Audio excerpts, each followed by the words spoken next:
really handy. You get to touch it, the gear. That was a fun little tour of his storeroom that you did a couple weeks ago. It is.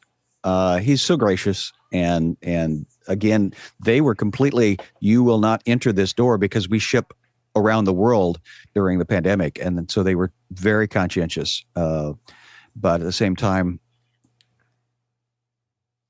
they always have conscientious because of fomites. Is that what you're talking about? No, because of they didn't want anybody to bring any bugs into the building that they might accidentally ship out. Yeah, fomites. Passed by cooties. By touch. Coot. I don't think that's the most scientific term, Mitchell, but yes, cooties. They were taking all of the precautions necessary, and they were very conscientious. We'll say that. And at the same time, they have been continuously very gracious. And I was able to get a new lens last week, and they helped me make sure I got the best quality. And then one of the dealers came in with some other new toys, and I got to go in and play with some cinema tools from Sigma, some great lenses. Awesome. Sky, do you go in and like touch them and say mine, and then nobody else will go near it? The burning, is that how that works? the burning wallet feature is hard, but I did get to this time. I thought it was like when you get a pizza and somebody's going for the last piece, and you put your hand all over it. I didn't do that. No, these were demos, so they had been. But the cinema features that the Sigma now has were very impressive and expensive. So I'm very happy with my cinema art lens. Imagine if it had been a Sony, how much money you would have paid. The Sigma makes nice cinema lenses. They do now. That's a tough. They started with photography, but they're moving into the video side of things. I'd have me one of those Sigmas. And they, as a dealer, Black Magic has come up, and they've participated in letting you touch all of the Black Magic gear. It's handy. And they're passionate. The salespeople are passionate there, Chris. So the salespeople are also passionate about their gear, and the organization lets them really get into it and understand it. So you're dealing with fellow artists. Good choice. Greetings, Alex. How are you today, sir? I'm doing well. How about yourself? Fine. Feeling good. Yesterday I was feeling Fly in on Saturday. What's the weather? What temperature should I dress for, Alex? It sounds like rain. Copy that. Sounds like rain. Thank you. If they let me out of the building. Just like home, Sky. Just like home. Snow? There's snow here yesterday. Please don't tell me San Francisco's not going to have snow, but I'll be downtown. So we're supposed to in the foothills. It's going to go down to 1,500 feet apparently. The snow. My wife was at Yosemite, and then she hightailed it out of there before it started snowing. She was supposed to stay another day. She's like, "I'm going to go now." He said, "Some people will prove that you need to put your chains on." And she's like, "I'm not interested in proving that I can put my chains on." So. Hey, panelists, thank you all for being here today, and have a great show.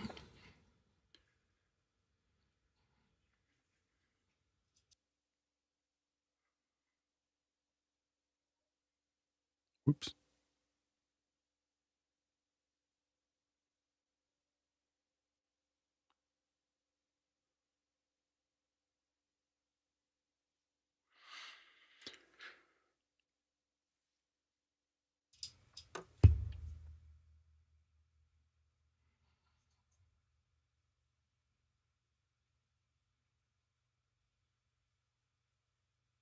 Hi, everyone. Welcome to Office Hours. Great to have you here. If you're watching on YouTube, you can find out more about what we do on officehours.global.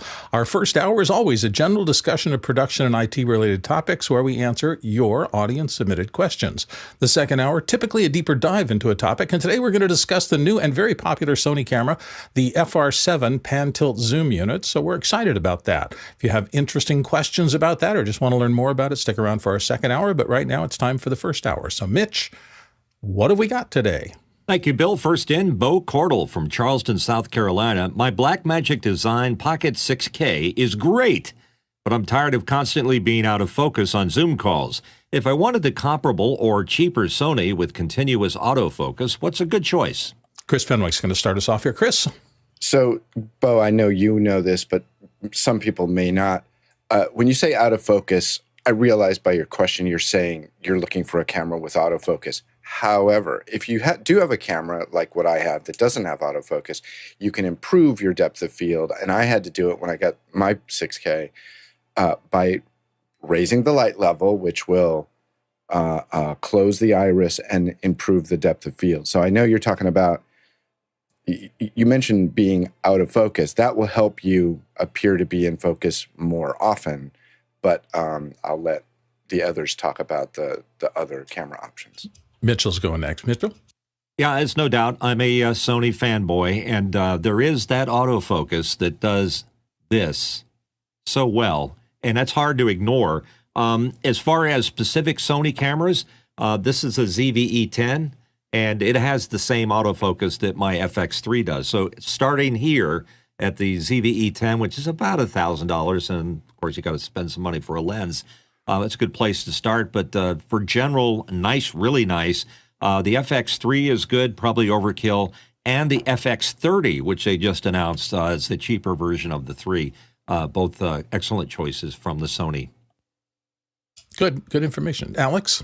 Yeah, if you were looking for the exact same sensor as the FR7 that we have here, there's the FX6, but that's a pretty expensive way to go for just a web camera. As Mitchell said, FX3 does well, and also the FX30. We have a growing number of people in our group that are using the FX30 as their webcam. It is a Super 35, so exactly the same as the 6K, and it will have that autofocus to make that actually work. So I think the FX30 is probably the one that the heir apparent to that, depending on what we see later this afternoon or later this morning with, if Blackmagic brought in some kind of autofocus solution, then we'll take a look at that in the coming weeks. Thanks for the question, Bo. Let's move on to the next one. This one's in for me, and I want to know, what do you use for noise reduction for your panelist audio? Chris Fenwick's going to start us out. Chris? So, Mitch, we were talking about this a little earlier. I use the Mix Pre with the noise assist. And I realized that it's a buy once, cry once kind of issue. And in your system, what you might want to do is try and build out a system that allows you to use some sort of third-party plugin. Once you get into that, as you know, you have tons of options. Every time I've tried to do that, I find that the latency is annoying to me. And what I'm doing with my Mix Pre is I'm listening to myself directly off the mic pre, so there's no latency out to the world, whatever, and whatnot. But possibly getting into something where you can install a plugin, a hardware solution with a plugin, then that opens tons of options for you. Courtney. Well, my Mix Pre 3 is before they allowed the noise reduction plugin, so I'm not going to plunk down my $300 for that. So what I'd use is just Zoom. Go into the control panel and you set it over here to Zoom optimized audio. And Mickey advised me to put it at low, but you can adjust it depending upon the amount of background sound you have. And then you can switch it over to music for musicians. Then the switch appears on your screen to turn it on or off. And whenever you turn it off, it'll go to the settings that you had when you set it up for this. So that's how I set mine. Tom Ferguson. Okay, the sound device is Mix Pre with noise assist, and I, on Zoom, have original sound on. Mitchell Hill. I've been hovering around this issue for easily 2 years, and with the intention of trying to make it better. And I noticed that Mix Pre is the preferred choice. I've decided when I started dealing with the amount of background noise is to start with the room first. Start adding things to the room to create diffusion and sound absorption. Start there, and you eliminate some sources of the noise. You're not going to get them all, but you're going to get a lot of them. And then right now, what I've been living with is an Aphex channel with, a noise gate in it or an expander, and a noise gate basically is a sensitivity device that mutes the channel when it gets below a certain threshold. It's okay, but it chews a little bit around my voice when I'm starting to talk and when I end talking. I'm probably going to end up with a mixed pre of some sort, but my problem is, again, that I want the very best one I can get that will interface with my inline XLR connections, and that means it's got to be an 8 series or a mixed pre 10, I believe. So I'm still sort of in a quandary as what to do. What I have right now, I consider it to be temporary. I'm looking forward to going to some type of a noise assist that's built into a mix pre. And real quick, I don't like the idea of plugins only because I can't deal with the latency, as Chris points out. I just see that causing people problems. Alex Lindsay. Yeah, I use a lot of these, so a lot of hardware ones, software ones. And I will say that I use the Mix Pre because it's the best one so far. This will be a red pill conversation, but if you listen, Mitchell, to your audio, you'll hear that little click every time you start talking. And that's that gate, stepping in, and so that's something that I wouldn't. I've just ruined everybody. Everyone will now listen to Mitch. They'll be like, click, hear the click. I can't stop hearing the click. Anyway, so sorry about the red pill there. But I think that it's just a lot softer. I owned a lot of cedars. So I had 3 of the little stereo cedars and 1 DNS8. And the problem is they chewed way harder than the Mix Pre. So the Mix Pre actually does a better job. It's not just that it's as good as a cedar. I believe that it's better. The noise assist that Sound Devices does is better than cedar by a long shot. The algorithm is actually a better solution. And so as a result, I think that I'm hoping that they expand it, make it more available to other manufacturers. I don't know if they will, because it is by far the best solution that I've run across in a decade of trying to figure out how to get rid of background noise. Chris Fenwick. I can't hear you, Chris. You're muted. That was my noise assist. Too strong. Now, you mentioned treating the room. There's a real beauty to walking into a proper studio space where it sounds great. There's a point where I've said that you can actually hear the blood rushing around in your head in a really quiet room. Unfortunately, many of us, like I'm sitting in literally 270 degrees worth of hard drives and fans and Bears on my. So that's just not, it's a lot of noise. And also I want to point out, I don't know if you've heard it, Mitch, but if you go on the YouTube and search for my name and Mix Pre, I do a little demo when I first bought the Mix Pre with the noise assist, and it was just astonishing. So I recorded a sound file of me going through with it on and off, just in a typical day sitting at my desk, and it's really spectacular. You should go check it out. Alex? Yeah, and the one thing I'll say also is I will not travel without it. Like, it's one thing to not use it at my house, but when I'm in hotel rooms and traveling, I was traveling last week, it is night and day. There's just so much going on in the hotel room or so much going on in those areas, and you just pull it all out. And it's not perfect a lot of times but it's much better than, and again, the problem with Zoom's noise assist, Zoom's noise assist is probably the best from a software perspective. And if I wasn't using a Mix Pre, I'd probably just use Zoom's because it does a good job. But it chews into it. You lose your high end pretty significantly when you use the Zoom version. And that's the thing that you just don't hear that resonance that you hear when it's not doing that. Alex, how many people of all the people as a guess do you think use Mix Pre? It's like 50% of us. Oh, on the panel, I don't know. We can say raise your hand if you're using it. So it depends on the day, but yeah, probably about 50%. About half of us are using Mix Pre's. Yeah. Interestingly enough, though, I had an experience just yesterday with my Cedar system, and I have the Cedar plugin for the Universal Audio Apollo Solo, and I got that plugin because I've been doing a good little bit of voiceover stuff here at my desk as opposed to going into the voice booth because it's just circumstantial. And yesterday, I had to do a little tiny insert from something I had done with the door closed and my wife was gone, so it was very silent where I live here. And so I'd done most of the recording like that. But this insert, I noticed that the dryer, which is down the hall a little bit from me, was on, and I was really worried. I thought, oh gosh, that's going to infect it. But I thought, oh, let me just give it a try. It's only a quick 4-word insert. I turned it on. I said, yeah, I can hear it. And I was reaching over to fix things, and all of a sudden it started going away. and then it went entirely away. And I went, what was that? And I've noticed on the Cedar, there's a... The Cedar takes a couple seconds for it to learn. So if you're quiet when you turn it on and you have it in learn, the software version, I think, is in learn mode almost all the time. Yeah, that's what surprised me. With the hardware, you hit a button and you say, learn, and you're quiet. And then you turn that button off, and then it uses that that noise pattern. But you can also just leave it on learn all the time. The advantage of that is that it keeps on adjusting to whatever's out there.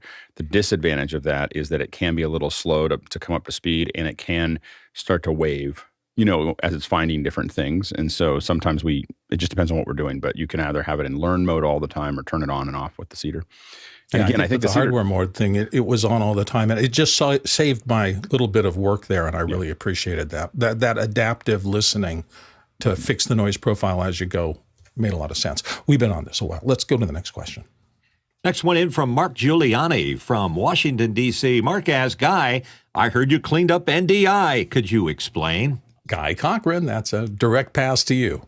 Hey, and I'm catching that ball. So I was having some problems with my NDI stuttering, and I'm using Ubiquiti gear. And I heard Jeff Keithley mention that he had switched over from the Ubiquiti line of switches to the Netgear AV line. So these are purpose-built switches that are tuned. So when I say tuned, they have profiles for not only NDI, but Dante, AES67, QSYS. And so there's a wizard that lets you go through into these profiles. And so one of the videos that I watched is this one here, which shows you how you can VLAN out and segment. And this is 5 minutes of work. Don't just because this diagram looks complicated. All it's showing is that we got our cameras on the left going into this VLAN, and then we've got our vMix or whatever you're using, MimoLive or whatever to go in on the other side. So I'm happily plugging along with my machine. So I went to the office and grabbed another one of these because I have two of them, and I set it up just for testing where I put, just like that diagram, I put my NDI stuff on the left side.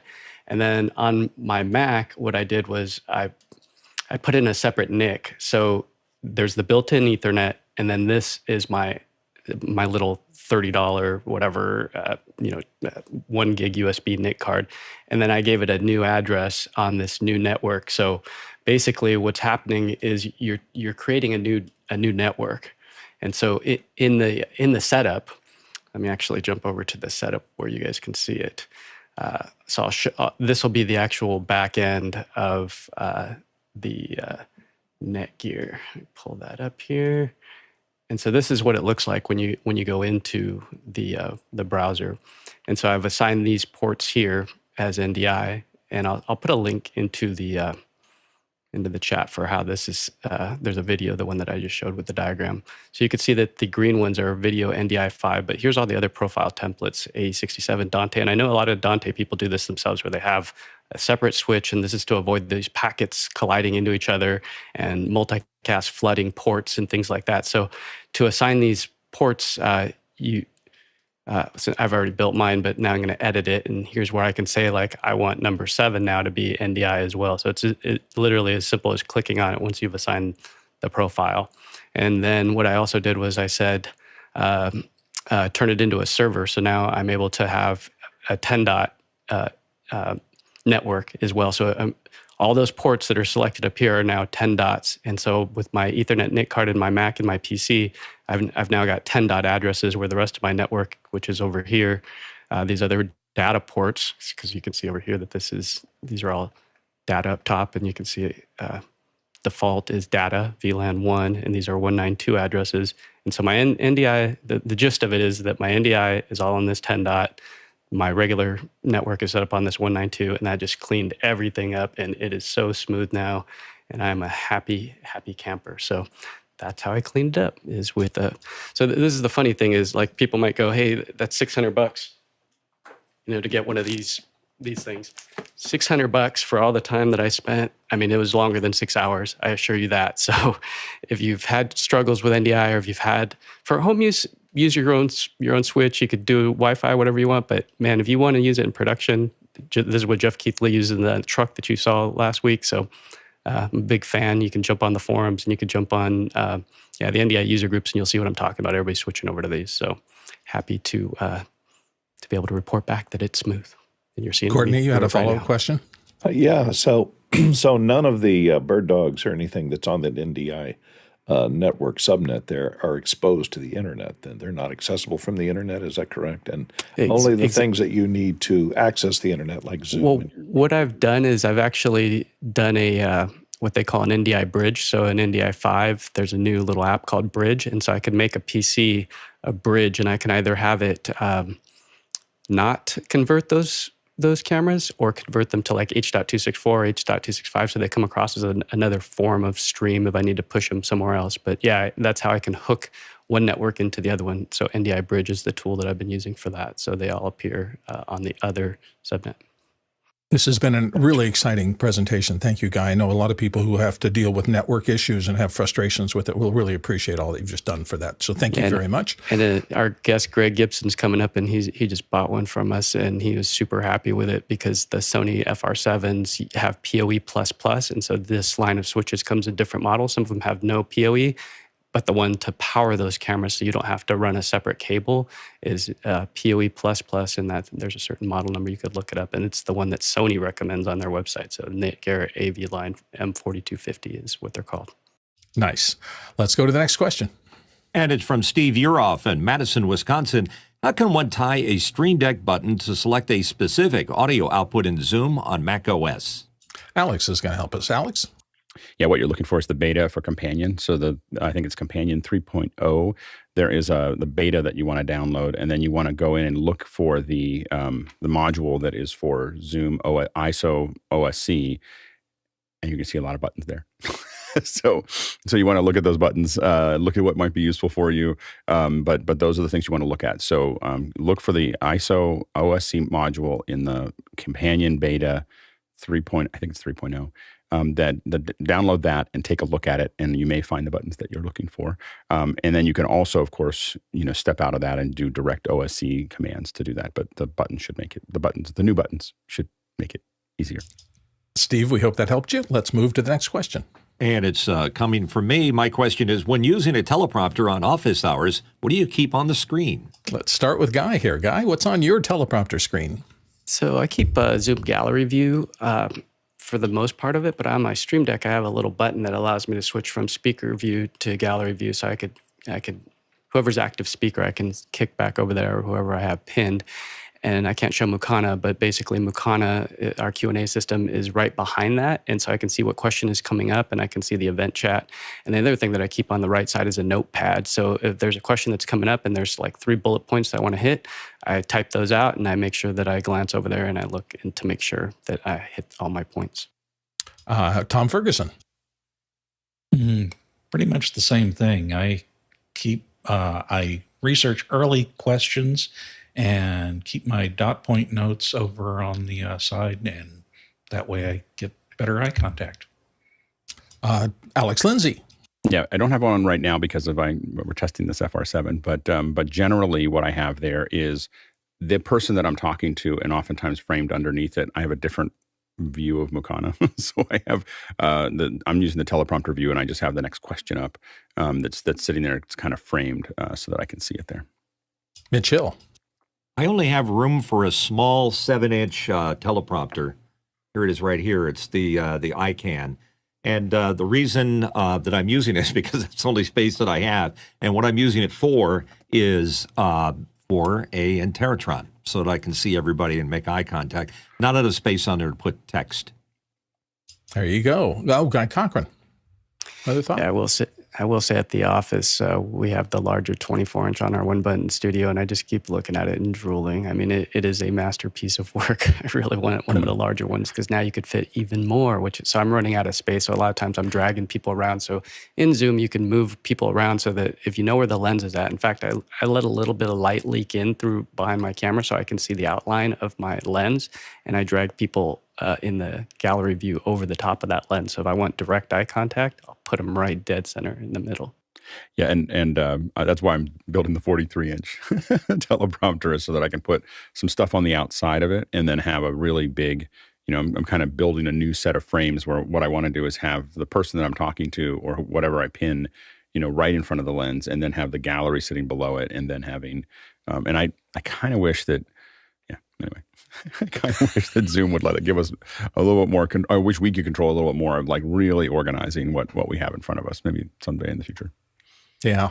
For me, I'm trying to get as close to the output to whatever audience I'm speaking to I can get. I'm not sure I'm entirely there because I'm using the program feed, and there's a little bit of delay between what I'm doing in real time and what actually is showing up on that. But I trained my brain a long time ago when I had to do a stadium announcing gig to be able to kind of shut out a little distraction of what I'm monitoring is a little bit delayed from what I'm actually doing and just power ahead and do the doing. But it's everybody's a little different. Next question. From Brian Shand in Sydney, Australia. Brian asks, what components are required to build a small stage for a corporate hybrid event? Courtney's going to start us. Courtney? Well, you get some old milk crates. No, what you do is you go to a place like, this is one called Rent for Event. Look in your town, and there's probably a rental house that rents these staging components. So they make these metal stages with different size legs that you can piece together to form a stage, to put that at the front of your event, and then they probably will rent you some folding chairs too. And I would suggest, get the person who's going to be speaking, or the speakers, or the dais, whatever the setup is going to be, at least 1.5 to 2 feet off the ground, so that you can get a clear shot of them from cameras that are about midway out in the room and on another platform the same height, so that you can put your cameras up a little bit over the heads of the people that are sitting in the audience. So you get a clear shot of everyone head to toe on the stage. And also on that little platform, you make a wide aisle in the middle and put the seating of the other in-person people on either side of that platform that is the aisle in the middle. And you could put a teleprompter screen, about a 55-inch, about midway back in the room, just below the camera lenses of the cameras that are shooting the talent, if they're going to be using scripted content or presenting speeches, etc., that do need to be on a teleprompter.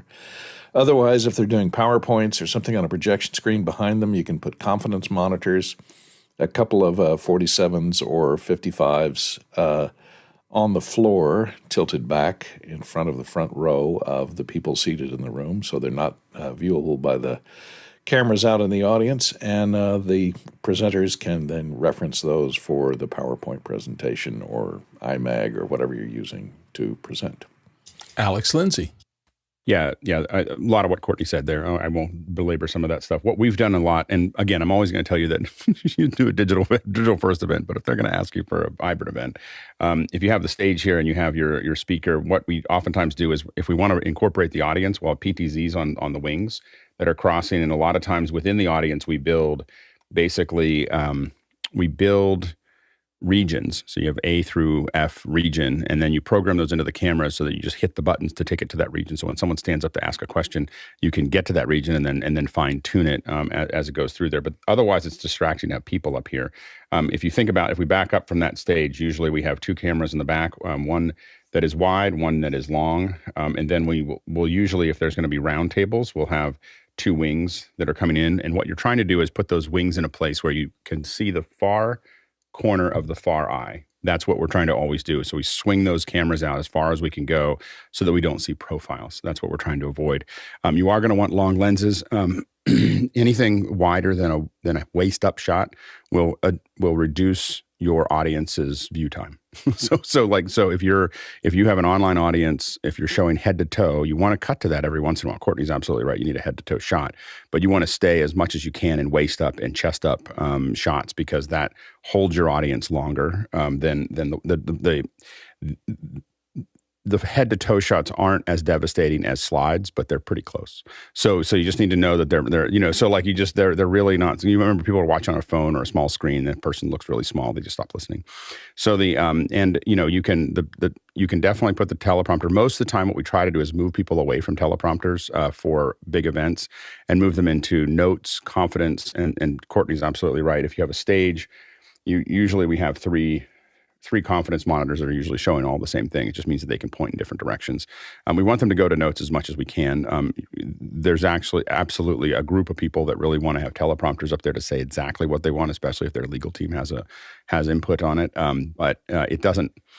It's kind of for events. It's it's hard for most corporate folks to do that well. So that's so when you have an actor up there, they can nail it. When you have a corporate person up there, sometimes not as much. So anyway, it comes across a little cardboard. And so so those are some of the things. But the real thing when you're talking about hybrids is how you're going to interact with folks. And I like to put the screen that the stage is looking at behind the audience on a big screen or projection, so that they're looking up and over them rather than looking down at them or looking off to the side. It looks better for the person on the other side. And then remember, you're going to have a big screen, either LED wall that should be more than 9 feet high at its base, so that you're not shooting against it. And so get it up high, and then you bring people in there. The thing to think about is when you have the person. We used to do teleprompters in Teratron when someone's going to do a point-to-point. So they're in their office, and here's their thing, and they're looking straight in. What we actually found was a little better was to move the camera up, but keep the monitor right here and have them look down at that monitor. So it seems odd because you're doing that, but what it does is if you're in a standards room, it'll lower their eye line, and it'll make them look like they're on this. It makes them look like the Wizard of Oz. They're on this giant screen, and they're looking down at you. And so that has a tendency to be a little bit more arresting for the folks that are in the room. So than looking straight into it. So otherwise, they look like they're going straight across you. So that's something to think about.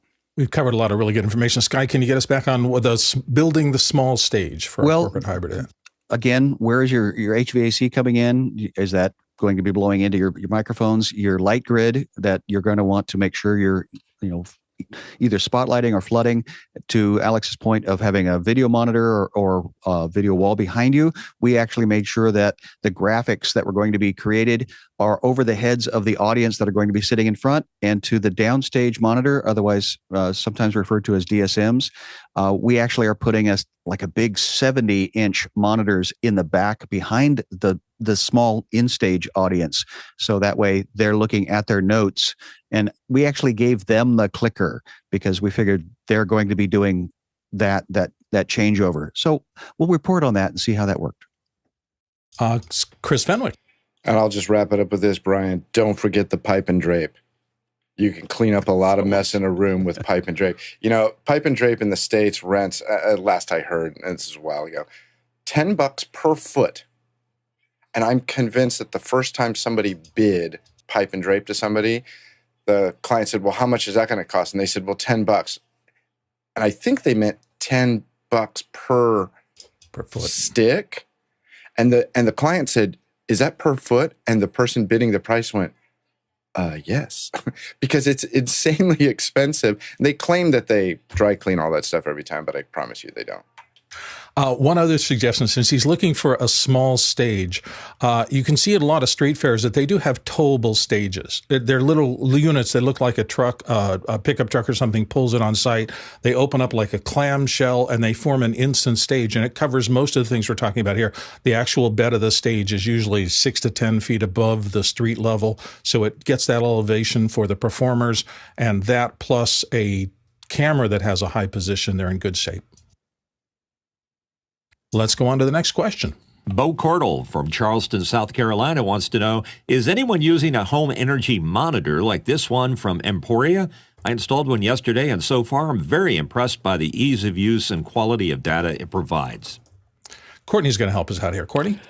Well, I took a look at that one. It involves going into your electrical panel and clipping on these little current sensors onto each lead that goes out to your individual plugs throughout the house, and also onto your incoming legs, your 220 legs, to give you the overall current consumption and a breakdown of the individual current draw of each leg on your, that's going throughout your house. In my house, it'd be a problem because I'm on one big 30 amp fuse for all the plugs in the kitchen and the living room. So, and I recently got a new UPS sitting under my computer that monitors the voltage, and I was surprised to learn that when I turn on the heater or the microwave, the voltage drops to about 105 volts, which kind of makes some computers go nutty. So a monitor like this could be fairly useful to pinpoint problems like that, where you have individual circuits that are overloaded and voltage is dropping. So let's move to the next question. Daniel Goldstein from Baltimore, Maryland. Daniel asks, what mic preamps and analog digital interfaces do you include in shipped kits with Countrymen-style over-the-ear lavs? Or should I stick to Shure MV7s for remote records, not remote live? So there's some wiggle room to fix it in post with RX. Guy Cochran's going to start us off here. Guy?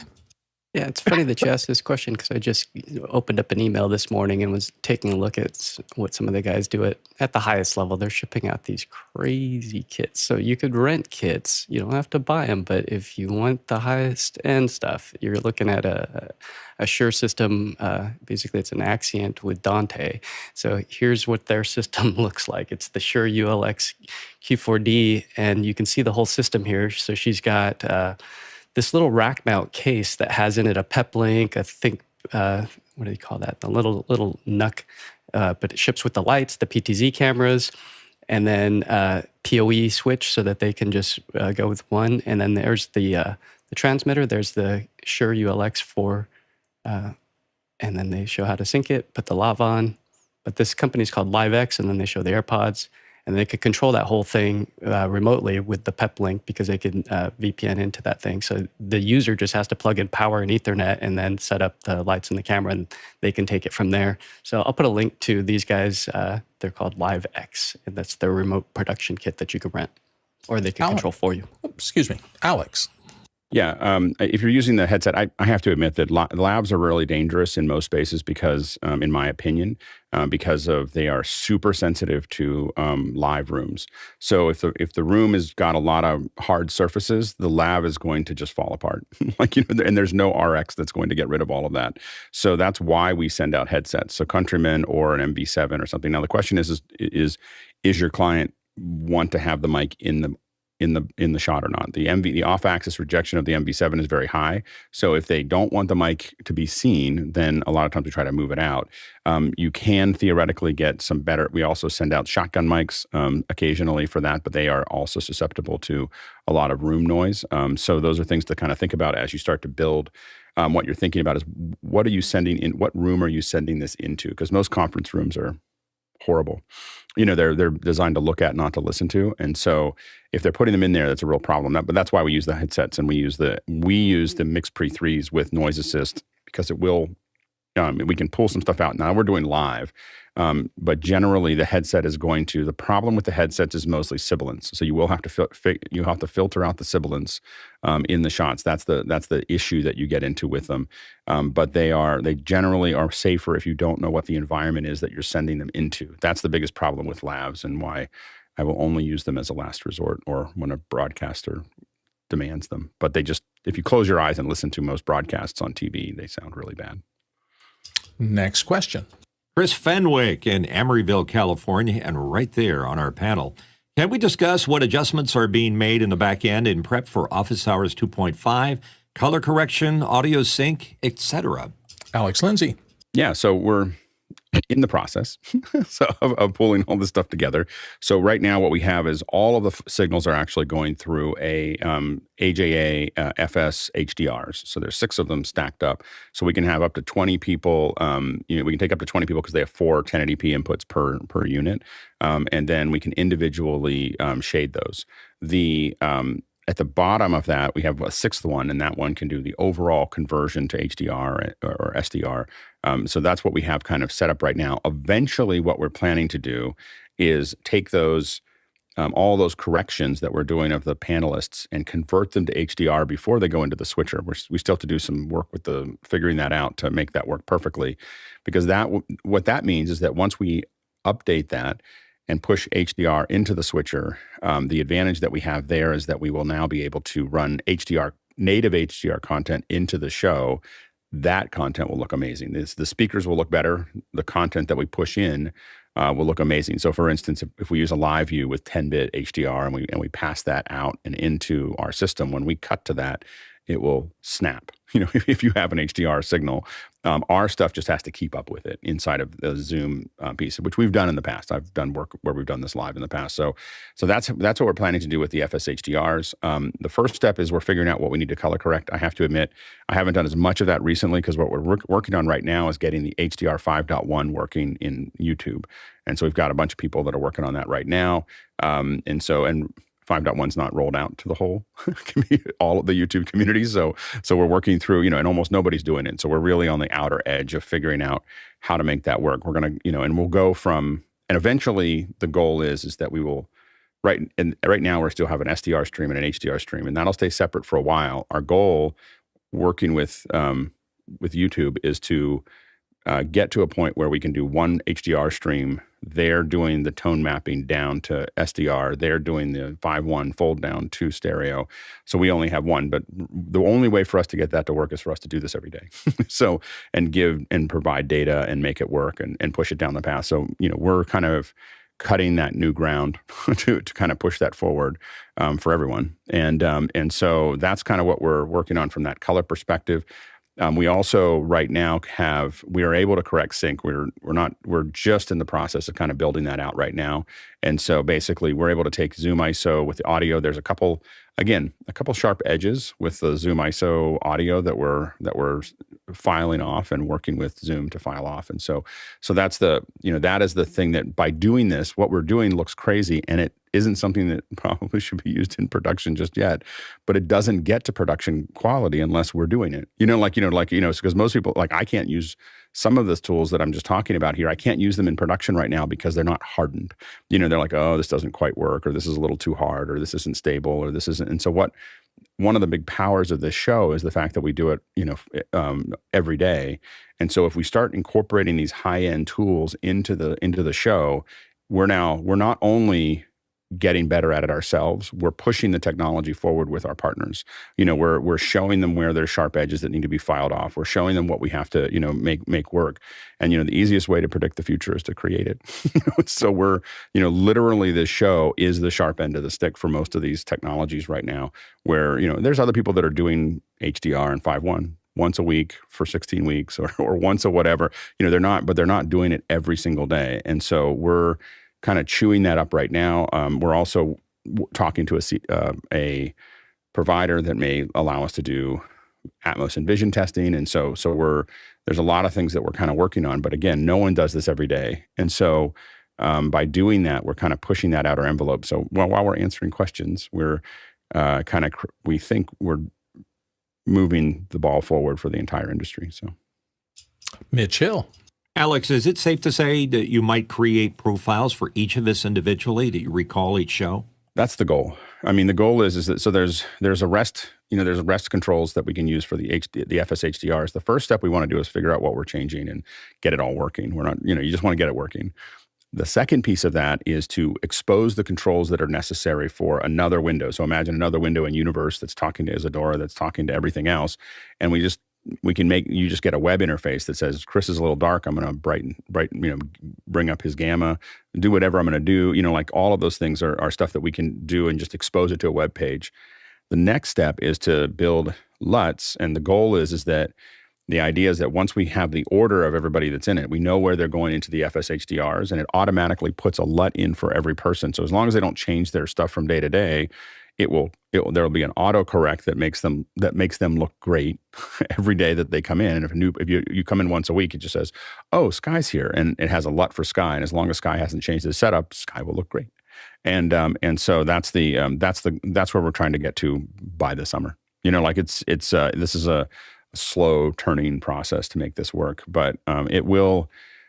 We're on the track of hopefully by NAB, that's the real push that we're making, that we will be regularly sending out 4K HDR10 5.1. Like that's the show, and so we're just kind of barreling past it, and we've got a lot of great people on the back end working on it.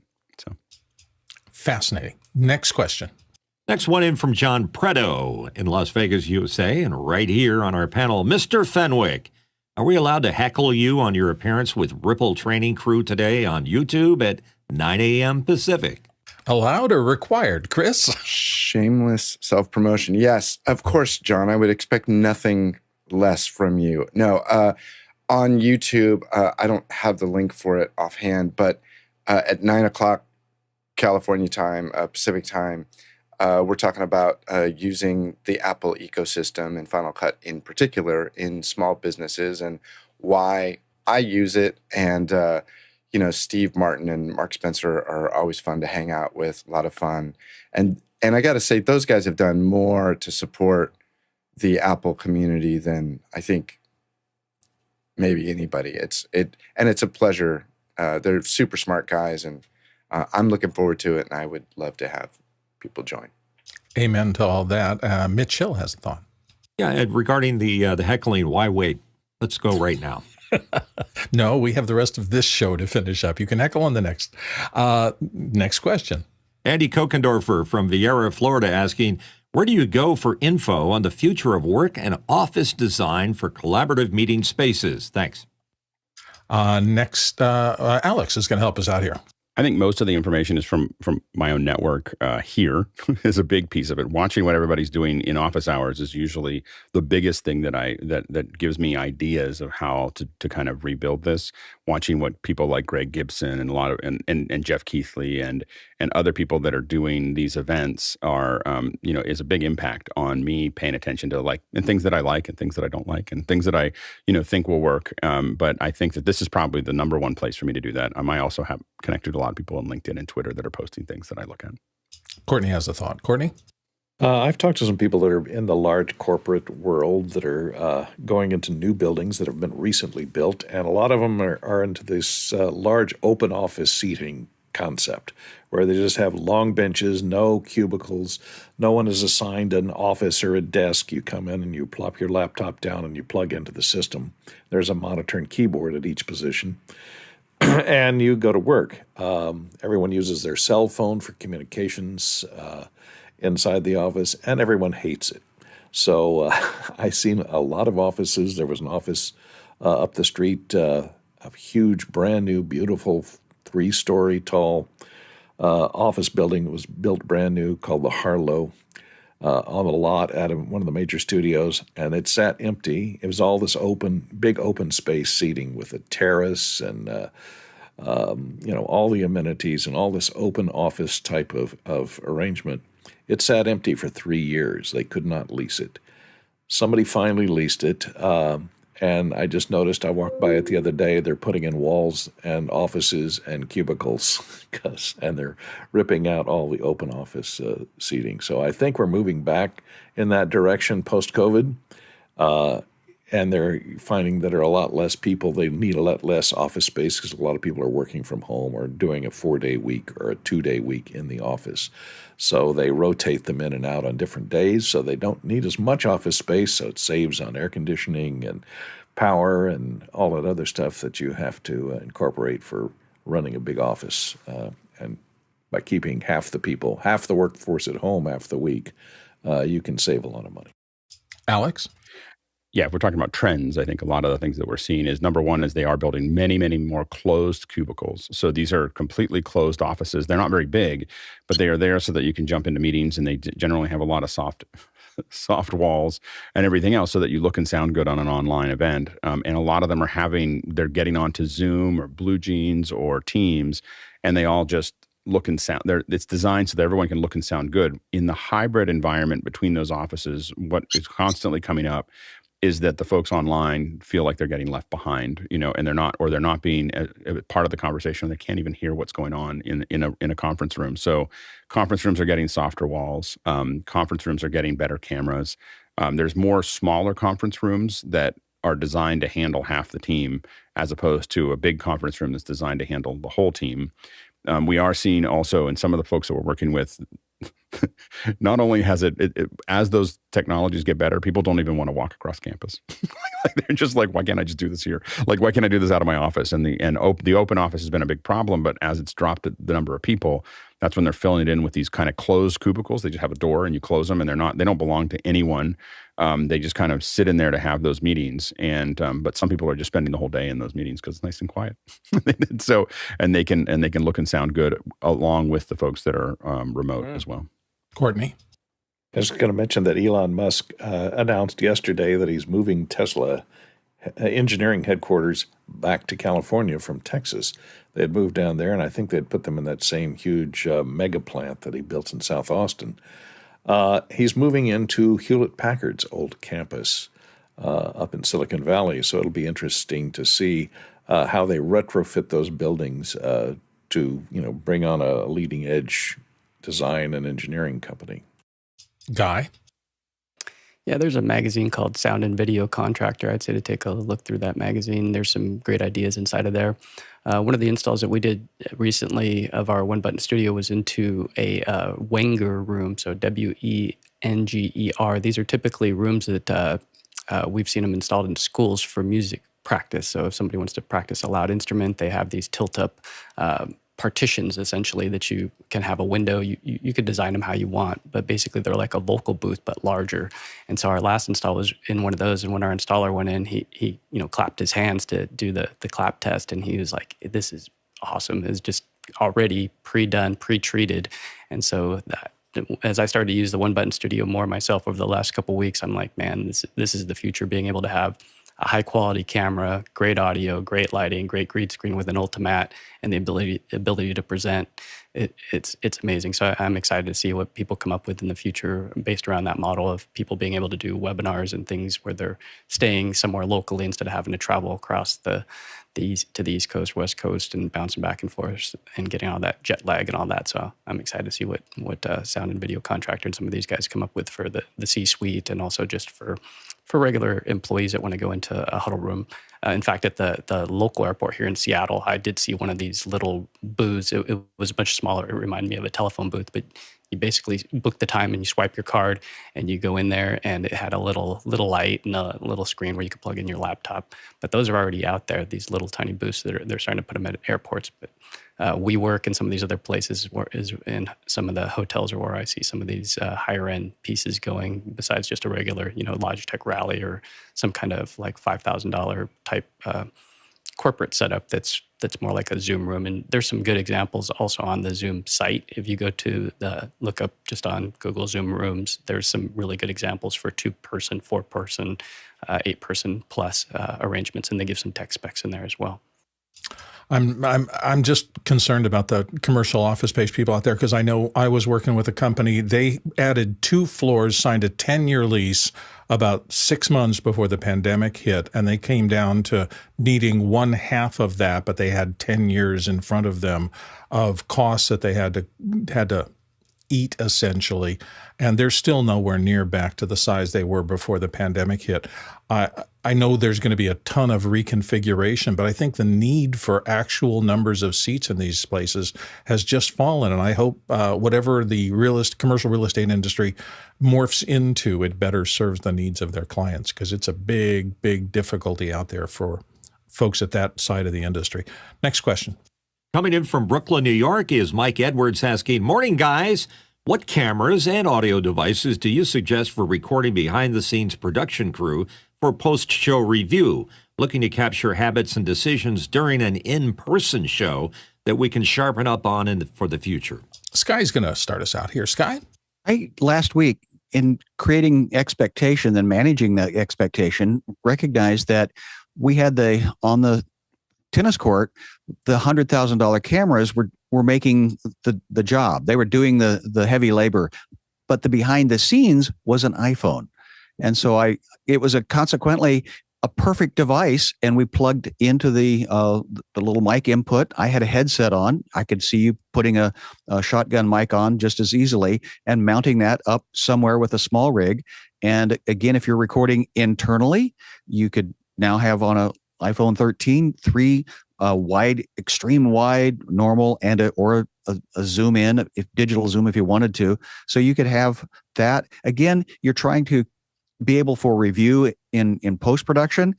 That was a great device. And then your heavy lifting machines are out there making your money for you. So the other camera was a Insta360, and that gave Jeff Keithley the option of doing some modifications with software and panning it around remotely. So those were 2 options. You could go watch that on last Friday's episode of Office Hours. Alex Lindsay. Yeah, the hard part with the iPhones, we use iPhones a lot for that, but the hard part is that people don't want to give them up, but we don't want them sitting there opened on, when they're not there, because it's their iPhone. A lot of times we do behind-the-scenes videos as well as time lapses with GoPros, so that we can just see overall thing. Time lapse helps you see things across time, and you can see a lot of things that worked and didn't work that you wouldn't see in real time. And then you also want to look at potentially ENG-style cameras, and so Sony makes a lot of these. These are the PXW Z series, and so there's a lot of them. There's the 280s the 190s. And those are smaller, they're smaller sensors, which means that more will be in focus. And when you're doing behind the scenes, sometimes that's what you want. You're not trying to do an art piece. And so it makes it a lot easier for you to shoot what you need without going to this is one of the few times that I use smaller sensors is when we're trying to just gather data. And Chris. I wholeheartedly agree. Alex, a GoPro for something that's a long run. I think Mike was specifically saying, interview stuff, and it's just so quick and so easy.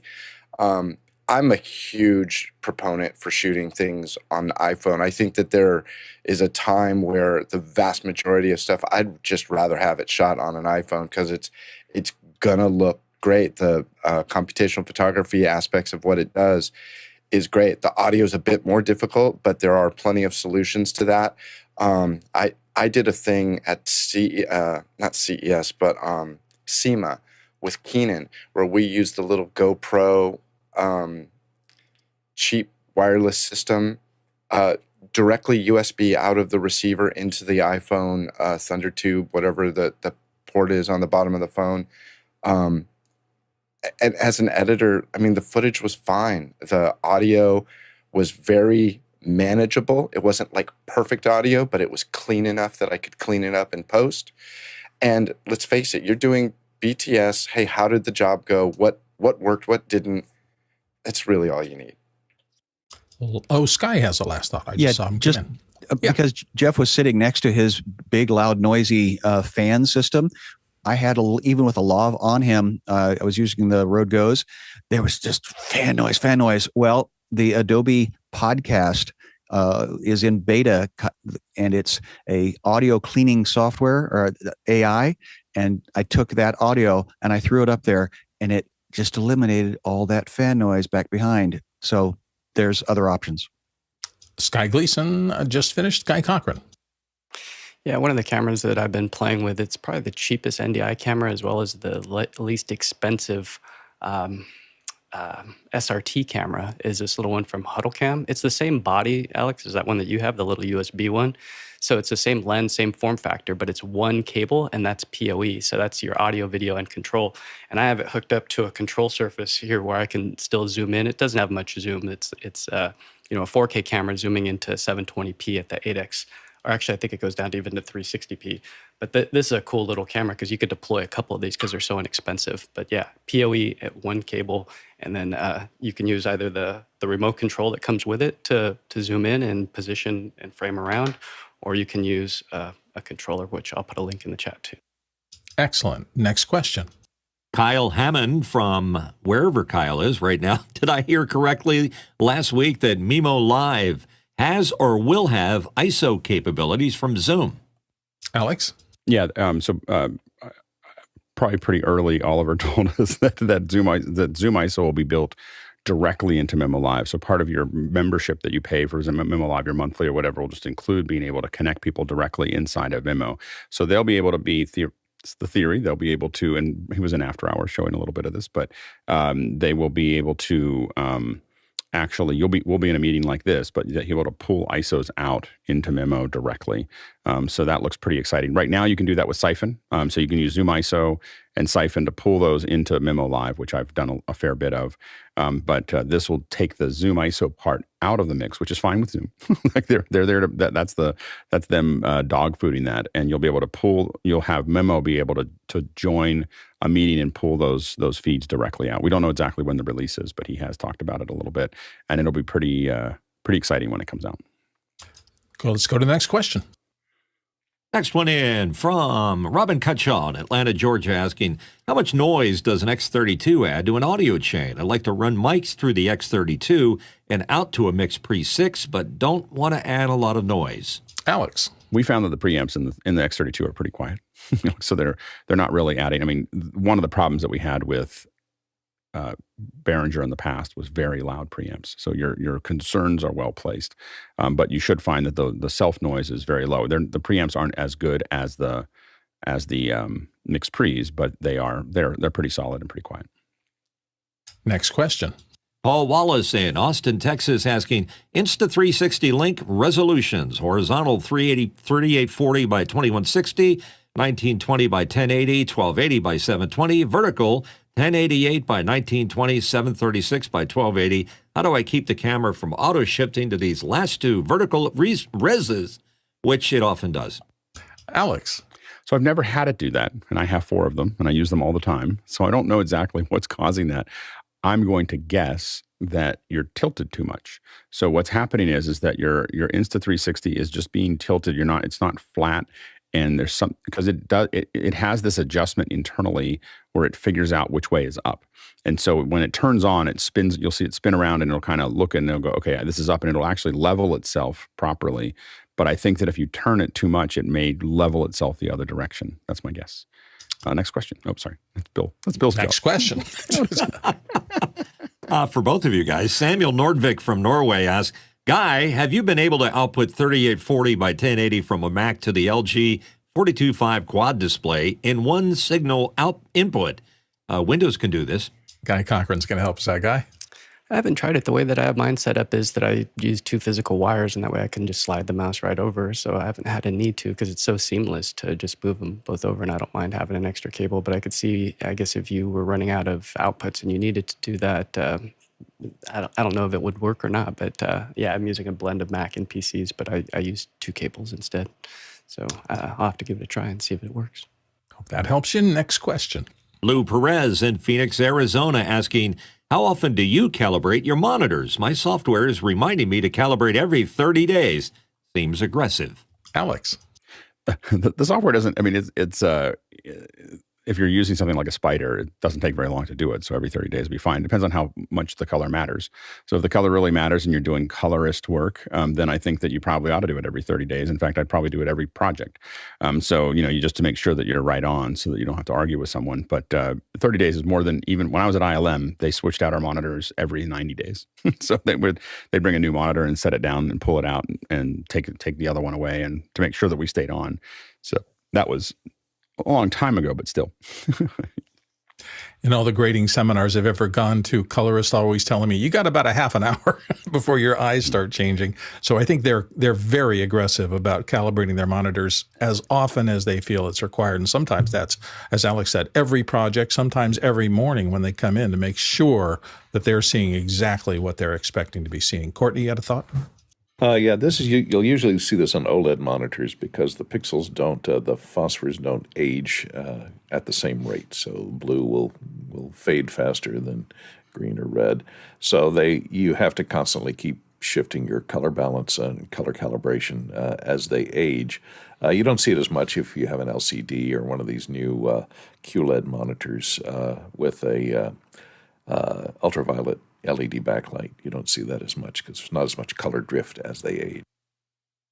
So we've got about a minute left for one more question before we switch over.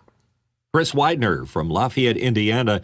What's the latency difference between the Atem Mini Pro ISO HDMI and SDI versions?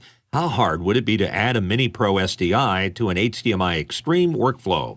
Alex, can you do it quick? Yeah, if you sorry, that knocked me off a little bit. If you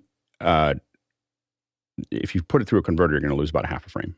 So you're gonna see some there. The HDMI and SDI versions themselves should be almost the same unless you've gen locked all the cameras. If you gen locked all the cameras with an SDI camera flow and with everything there, you may find that latency is a little bit lower because it doesn't have to do that frame correction, and that's something the HDMI can't do. So that would be the only time you would see that change, and it would be by about a half a frame or a frame. Excellent. As we wrap up the first hour, just remember that if you're interested in being a panelist at some point and you think you're ready, you can join the panel. Go to the regular Office Hours website. There will be a set of instructions there you can follow and learn how to volunteer to be part of the Daily Show. We would welcome you in. It's a great experience to be part of the panel here. Not only will you help other people learn, but you'll be doing a lot of learning yourself. So these are things that are a very exciting part of being part of the Office Hours family, and we're looking forward to you being more participative as you spend more time here at Office Hours, which is pretty much getting us to the top of the hour here. And welcome to Office Hours, our second hour. Today we're going to be talking about the Sony FR7. This is a camera that's created a stir in the industry. One of the first pan-tilt zoom cameras that has a lot of the capabilities of a regular high-end cinema camera, and it's created a stir. And I know that Alex has had one for a while, and I see our friend Greg Gibson here, who's going to be talking about it as well. Between the two of them, they have a lot of things. Greg, first of all, how are you? It's great to have you here on the panel. Great, Bill. Thanks for having me. Looking forward to diving into this exciting technology. I've had a chance to use it out in the field a few times now and getting a lot more comfortable with it, and happy to share some of what I've learned with everyone. We're very excited to have you here. This has been an extraordinarily anticipated camera. I know that it combines a lot of functions that a lot of people want in a new remotely controllable camera. Alex, give us a little bit of a preview from your side about what you've experienced with it, and then I'll go directly to Greg. Yeah, I've had the opportunity to test this. I'm actually sending it back because it's a loaner, but I may buy one. We'll see. So I got to figure out. I got to scrape together things, go through my garage and see what I can sell, like a kidney. Anyway, so it's the best camera I've ever used for what I'm using it for. So I've been mostly testing it in place here. We are actually based on my experience, we're using Noah's cameras at an event on Monday at a red carpet, and so we are starting to add it into the pipeline. I'll probably use it for a lot of the productions that I do. I've used a lot of PTZs in the past. This is by far the best PTZ experience I've had, except for really long lenses. So if I'm using bigger lenses and I've had to have, these larger telemetrics with Blackmagic cameras and stuff like that, but as an all-in-one, and I've owned many of them, this is by far the best one, and at about the same price point that I've had in the past. Now, we've talked about the FR7 before, and what I wanted to do is come back because I do think, I will say, we see announcements from Blackmagic today, so we'll see what happens. But this, in my world, at least, this is probably the most important camera that's been released in quite some time. I think it changes the way we cover events. I think it changes the way we do a lot of different bits and pieces. And I think that you're going to see more and more folks using this camera for what I'm using it for. So if you're an executive, that number of $10,000 or $12,000 is not that big of a deal compared to, if you're really trying to do this in meetings all the time. And I get a comment probably once a day, about the camera, about how it looks. And I have to say that part of what I found so far, I've had it for a couple of weeks to do the testing, is that it is the fact that you can change it. So it seems like, you don't need a PTZ at home. But the thing is that earlier today, I was a little closer. And I said, trying to match my head. And Guy was up. I was like, I'd like to match my head with Guy. And I just picked up my iPad and, I just look down, I take a look you'll see me look down every once in a while. And when I do that, I'm just sitting here and this is my view in my iPad. And I simply just, if I want to, go up or down, I'm just simply grabbing onto this and moving the camera up and down. And I can make those fine adjustments. And you do the adjustments because you can. That's the big thing, is that a lot of times we stick with camera positions and camera setups that don't work or aren't perfect because and have to figure it out. And if you're by yourself, this is for people who do what I do. If you're by yourself, how do you reframe yourself when there's only yourself? So you have to go there and move the camera and then come back and sit down, and then go there and move the camera and then come back and sit down. So PTZs make a big difference in what that looks like. And yes, Guy was showing being able, you can move things around in a DVE, but it's not the same. So anyway, and you can do a lot of those things, but I can, again, if I want to reframe something completely, and I will say that the full frame sensor is quite nice. Being able to have that depth of field, it really, really makes a huge difference. And so I've been really happy with it. I didn't know what I would think when we first brought it out. I was pretty excited about it when I heard it being announced. I was more excited when Greg and Noah and came on and showed it. And so I think that but after using it, I would say that if I could afford it for my home studio, I would get it. We are going to use it in most of our events for round tables and all that stuff. I think that it's pretty revolutionary as far as what we're getting for the price that we're getting it at. The quirks of it Not a lot of shading inside the iPad. We hope to see, better, more controls over it. You can load LUTs, but you can't like do all the color that you'd want to do theoretically with the iPad setting. You can do it with the hardware, or do some of it with the hardware. You can get into the menus and really go R minus G, G minus R, but there's not what we're used to as a Blackmagic user for that piece. I think that it is. I had a hard time I was trying to power it with PoE. It's pretty quirky. Like it really wants a lot of power. I got a 90 watt, PoE plus injector that it didn't even see. Like it just was like, I don't know what that is. And so you have to really look at what you're going to do if you're doing. I know Greg's been successful at that, and he'll talk about that in a second. But overall, I would say the other thing is that the lenses, the number of powered lenses for powered zoom is pretty limited right now. We hope to see more of those. But so if you're wanting to zoom in and out, that's a little bit more problematic because there's just not that many of them. They're only like f4 lenses. But overall, I will say that unless Blackmagic releases something with autofocus, I've been doing Blackmagic for 2 years. If Blackmagic doesn't release something today with autofocus, I'm buying a Sony camera for my home. Like I regardless of whether I can shade it or not. After the experience of having autofocus and not having to go like, you'll see me in the past go like this before I talk if you're on the panel. And that's me finding my focus. I'm looking at myself full screen on my Blackmagic and finding my focus. And I stopped thinking about that with the Sony. I just I'm doing whatever I want. If I want to lean in, I want to lean over. I just know that it's going to follow along with me. And Mitch has been talking about this for a long time. And I've been poo-pooing Mitch for as long a time as he's been talking about it. And I was wrong. It's it's the look on Mitch's face just then was classic. I was wrong. So we're hoping that Blackmagic releases something today that has autofocus. But if they don't, I'm still going to use a lot of the Blackmagic. We have tons of Blackmagic cameras. We love Blackmagic and we love their cameras, but I'm not going to use them at home. For my home thing, I'm going to get an I will probably get something smaller than this to start with. But if I can figure out a way to fund it, it's an incredible camera. And so anyway, I'm going to kick it off. That's my until we get to questions. That's my little 2 cents of my testing has been.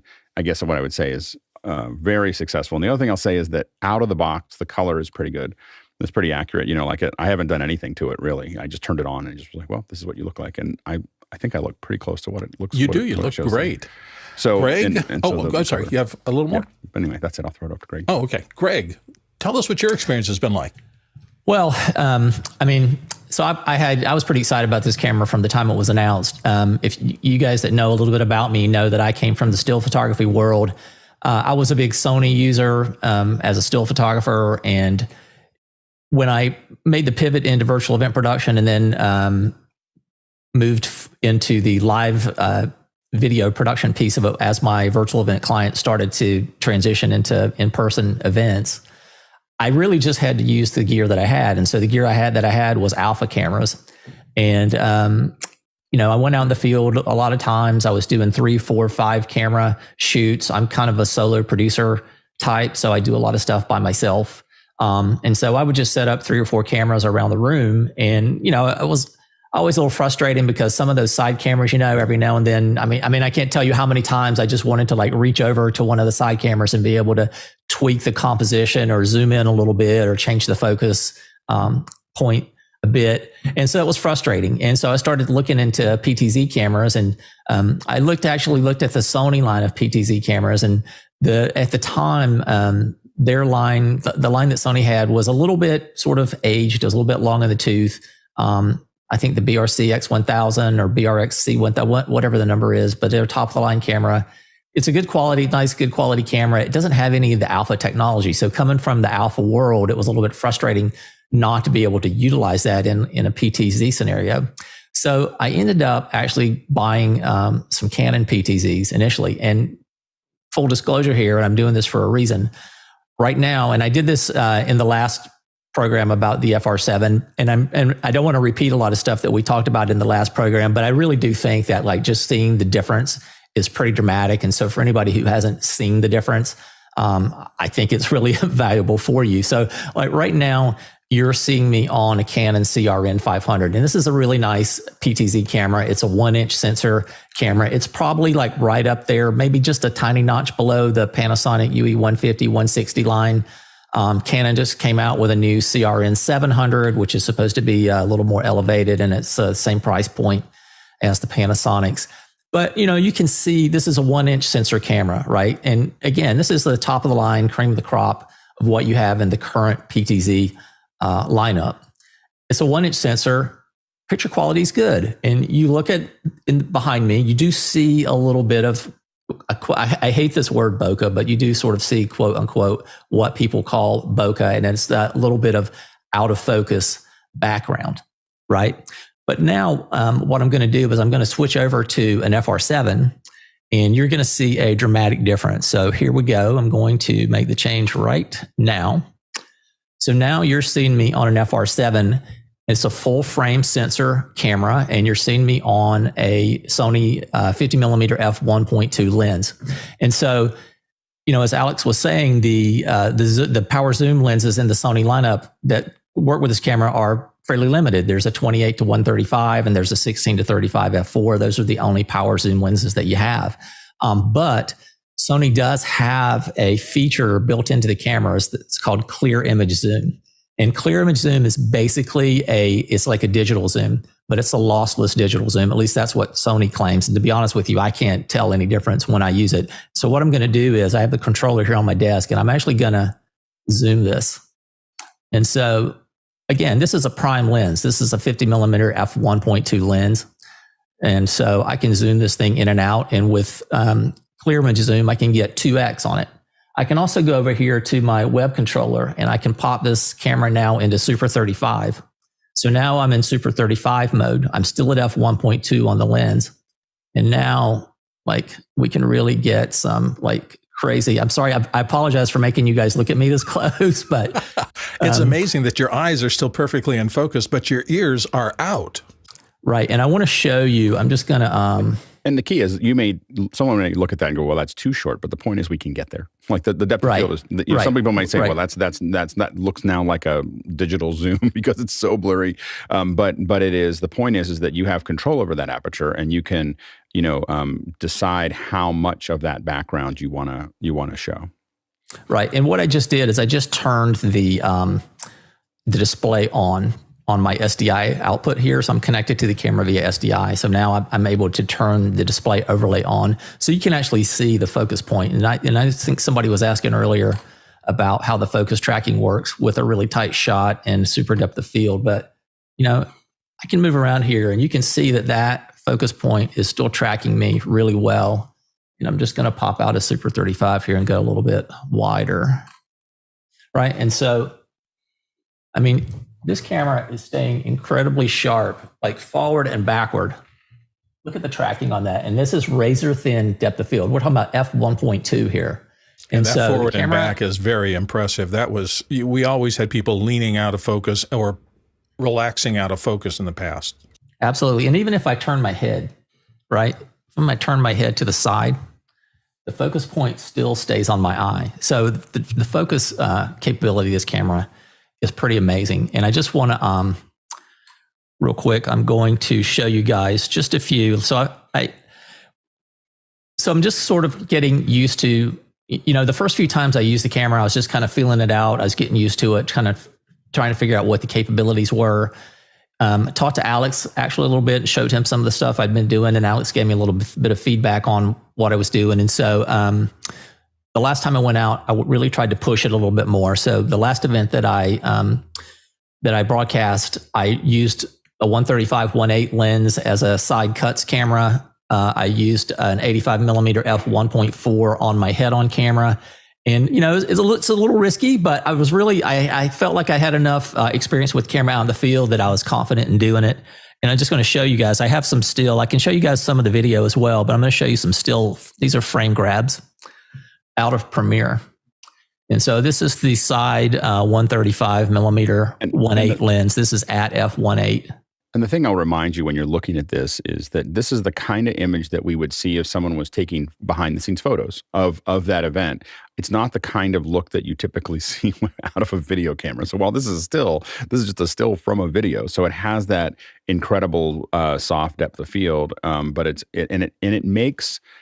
The reason that I'm so excited about this camera is that it makes the event feel more important. Like that's the thing that when you shorten that depth of field, when you get that nice soft bokeh, it changes how the event feels to the audience, and that it feels more important. And as more people, the reason that I wanted to talk about this more is that as more people use this camera, it puts everybody else at a huge disadvantage. People won't, and here's the deal. The average viewer looking at it will not know why they think that your production is better. They'll just know, well, when the other people do it, it looks cheap. And when these guys do it, it looks like, it looks important and it looks big. And so this short depth of field that this is bringing to play that we just couldn't do before is pretty exciting. Now, one question I have for Greg is, in this shot, you've got two sets of eyes. How hard is it to keep the FR7 focused on the right one? So the camera does a really good job of picking up movement, right? And so when one person starts moving, typically the camera will swap the focus. And so, but also I keep the web controller up. So I'll have a screen in front of me. So I use 4 cameras. Typically I have 4 of them, and I'll put I put a quad browser display up in front of me. So I have 4 web browsers up that are in a quad type display on my screen. And then I can click focus as well. And so I will use the click focus quite a bit just to make sure that I do have proper focus. It's fascinating to me because that's such an interesting combination shot. The gentleman on stage right, our left, his front hand is in focus. His backhand is tack sharp, and the gentleman behind him is soft. That's telling me that it's doing a brilliant job of keeping that gentleman on stage left, our right, just locked on, and you're getting that beautiful combination shot where the focus is on the person speaking. Greg, does it? Yeah, and I had somebody say that the shallow depth of field, like the out of focus hand in the foreground, is somewhat distracting. But you're looking at a still image, and when you see this moving, and I will show you guys some of the moving video in a bit. When you see the moving video, it's not noticeable at all. Right, you don't even notice that the hand is out of focus, but you do notice like how the subject pops in the foreground. And to Alex's point, when people look at the images out of this camera and they don't really know why it's better, but they just know it's better, I will tell you, after this event was over, the client came up to me and went, "Wow, Greg, the YouTube feed looked really sharp today. Do you have new cameras or something?" And I was like, "Absolutely. Yes, I do have new cameras, and thanks for noticing." So, yeah. But I'm just going to flip through a couple of these. I got a couple more here. This is kind of the same thing. A little tighter, and I'm using clear image zoom again on the 135/1.8. And again, with clear image zoom, when you're at 1080, you get 2x, so you get 2x range on the lens. This woman was a little closer to the camera, so she was the end person in the panel. And even when and then this is just a little wider shot, and I think it shows kind of how the fall off of the shallow depth really looks. And how many people are in your crew covering this event, that's streaming this event? Well, technically 1. Yeah. Well, technically 2, because I do have an audio person. Right. So you have an audio person, and so you're shooting this kind of filmic look without a big crew. That's right. So I'm controlling the cameras. I'm live streaming. I'm putting graphics on the video. Right. I'm cutting, the kind of, we can talk about the controller a little bit later if you want, Alex. But yeah. Kind of the funny thing about when you're cutting a show and you're controlling the cameras, it's kind of like playing the piano, or some people might say like rubbing your belly and scratching your head at the same time. It's kind of like you're doing two things that are opposing, and you just have to make sure that you are not moving the camera, the live camera, while you're setting up your next shot on the camera controller. So when you're by yourself, that's the one main thing that you really have to pay attention to. This is another shot from there. This is, so I mentioned earlier, I used the 85/1.4 as my primary head-on camera. And these guys were so close to the background, you really don't see it's not as dramatic a look as you might ordinarily see with like an 85/1.8. Greg, how far was your camera from that subject? I would say probably 20 feet, Bill. 20 feet? Yeah, I've had some pretty good success lately with clients in moving the cameras forward and making the cameras more present in the room, and kind of following along Alex's philosophy of the digital first events, in that a lot of times our virtual audience is going to be much larger than our in-room audience. And so when we're trying to make the production about where the larger audience is going to be, right? And so for this event, there was a very small in-house audience, maybe like 20 people. And then there was like 150 people, I think, online. And so we moved the cameras forward. We made the broadcast the primary, that was the primary focus. And so we moved the cameras up. They're a little closer than like maybe you would typically use them. But I'm really trying to push this idea much more with clients, and I'm getting really good, a really good response from it. And is the FR7 full frame? That's not a crop factor? That's the actual organic 85 millimeter from 20. Well, there might. I'd be honest with you, Bill. I don't remember. I may have used Super 35 on this. Super 35 is going to give me 50% more because that's a 50% crop. And then on top of that, I can use the clear image zoom and get another 2x. Right? Oh, wow. So, okay. Right. So it's 50% more in Super 35. And then if you use clear image zoom, then you get another 2x reach at 1080. This image, is 85-1.4, but I just kind of wanted to show this and a couple others where people are talking with their hands in front of their face, right? And the camera is not losing focus whatsoever. Like those images stayed really sharp. That's really nice. We have a ton of questions piling up. Greg, is there anything else you wanted to specifically mention that you've run into that surprised you? I think we can jump to the questions and then just come back. Yeah. Okay, fair enough. Let's go to the first question, Mitch. First one from Dave Chalmers in Glasgow, Scotland. What's the verdict on using the FR7 autofocus for event production, especially in super tight shots? I think we've just seen some of that, Greg. Has it met your expectations and exceeded them by a chunk? Absolutely. It's absolutely exceeded my expectations. So, yeah. I think I've been showing you the eye tracking on the controller. I don't think there's any better way to demonstrate that. And that forward-backward movement at f1.2 was pretty insane. Yeah, that impressed the heck out of me. Next question. Next one in from Bill Hobbs in San Jose, California. Have you tried to color match a Canon CR-N500 with the FR7 for a live stream? Okay, well, let's talk about that for a minute. Let me be honest with you guys. I didn't spend a lot of time shading the Canon camera that I have here. But again, like if we just kind of cut back and forth, this is the Canon camera, this is the Sony camera. And in fairness, I do have, so the camera that you're seeing me on now here, and sorry, it's got my little Insta-Link in the foreground because I may end up using it for something else as part of this. But so this now is a FR7 with the 28 to 135 millimeter lens on it. And so I was trying to show you something, a fairly comparable, a fair comparison between what the Canon camera does and what the FR7 does. So this is, again, the 28 to 135, I think roughly at the same focal length. It's at f4.5. The Canon camera is at f4.5. And just to kind of, can kind of go back and forth on these.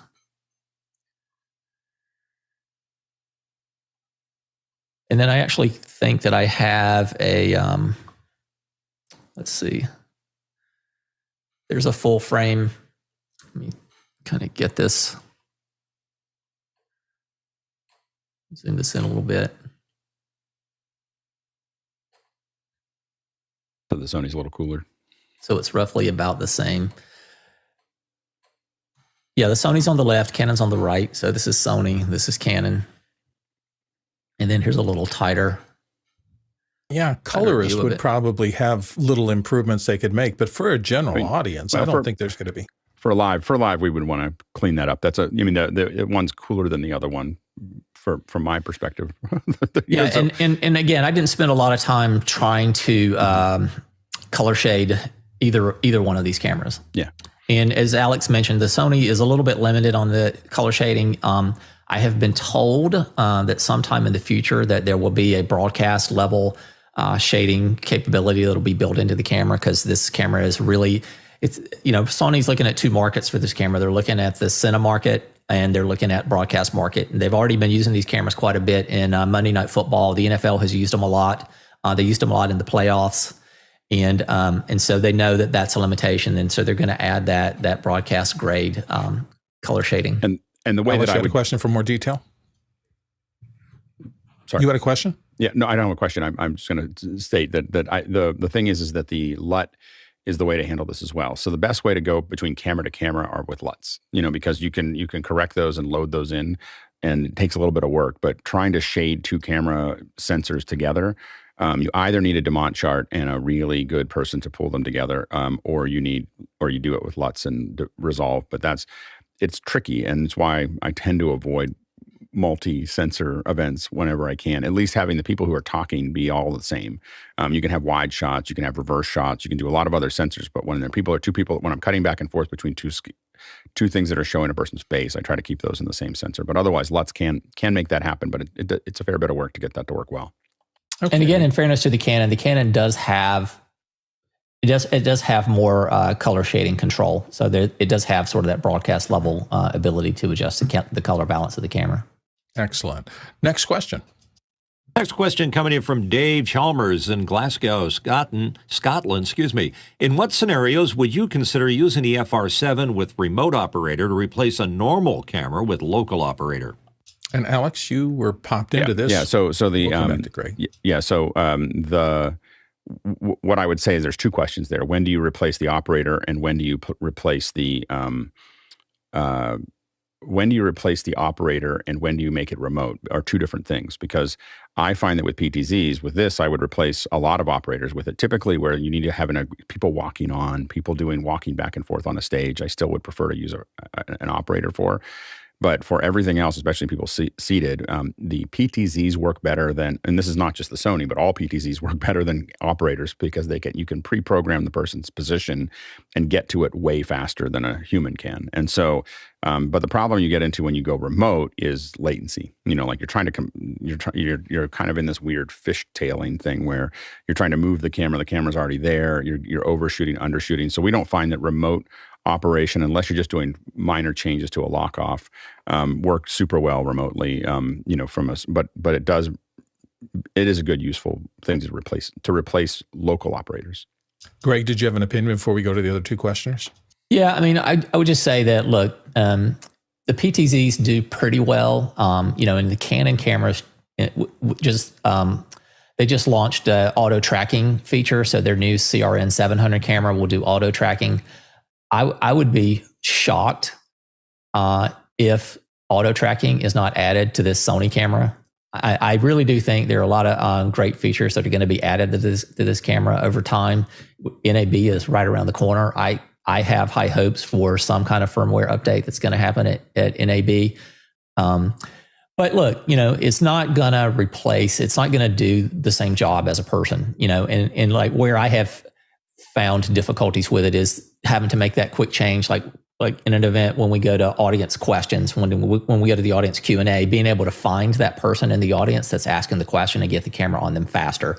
A person standing behind a camera is going to see that and make that move much faster than a PTZ operator is going to make that. So that's the one place I've had some frustration with it. But otherwise, as far as what I do, and especially with all the solo production that I do, and wearing as many hats as I do on location, it works great for me. And I am super happy to have these cameras. I was saying like when Sony announced this, I thought this camera was going to be everything that I wanted in a camera. It was going to be basically an alpha camera on a robotic head. And that is what I got. This camera, it's technically an FX6. So the back end of the camera is an FX6 video camera on a robotic head. And that's basically what we've got with the alpha technology. So I'm all in, man. I love these things, and I think that they are just revolutionary and game-changing.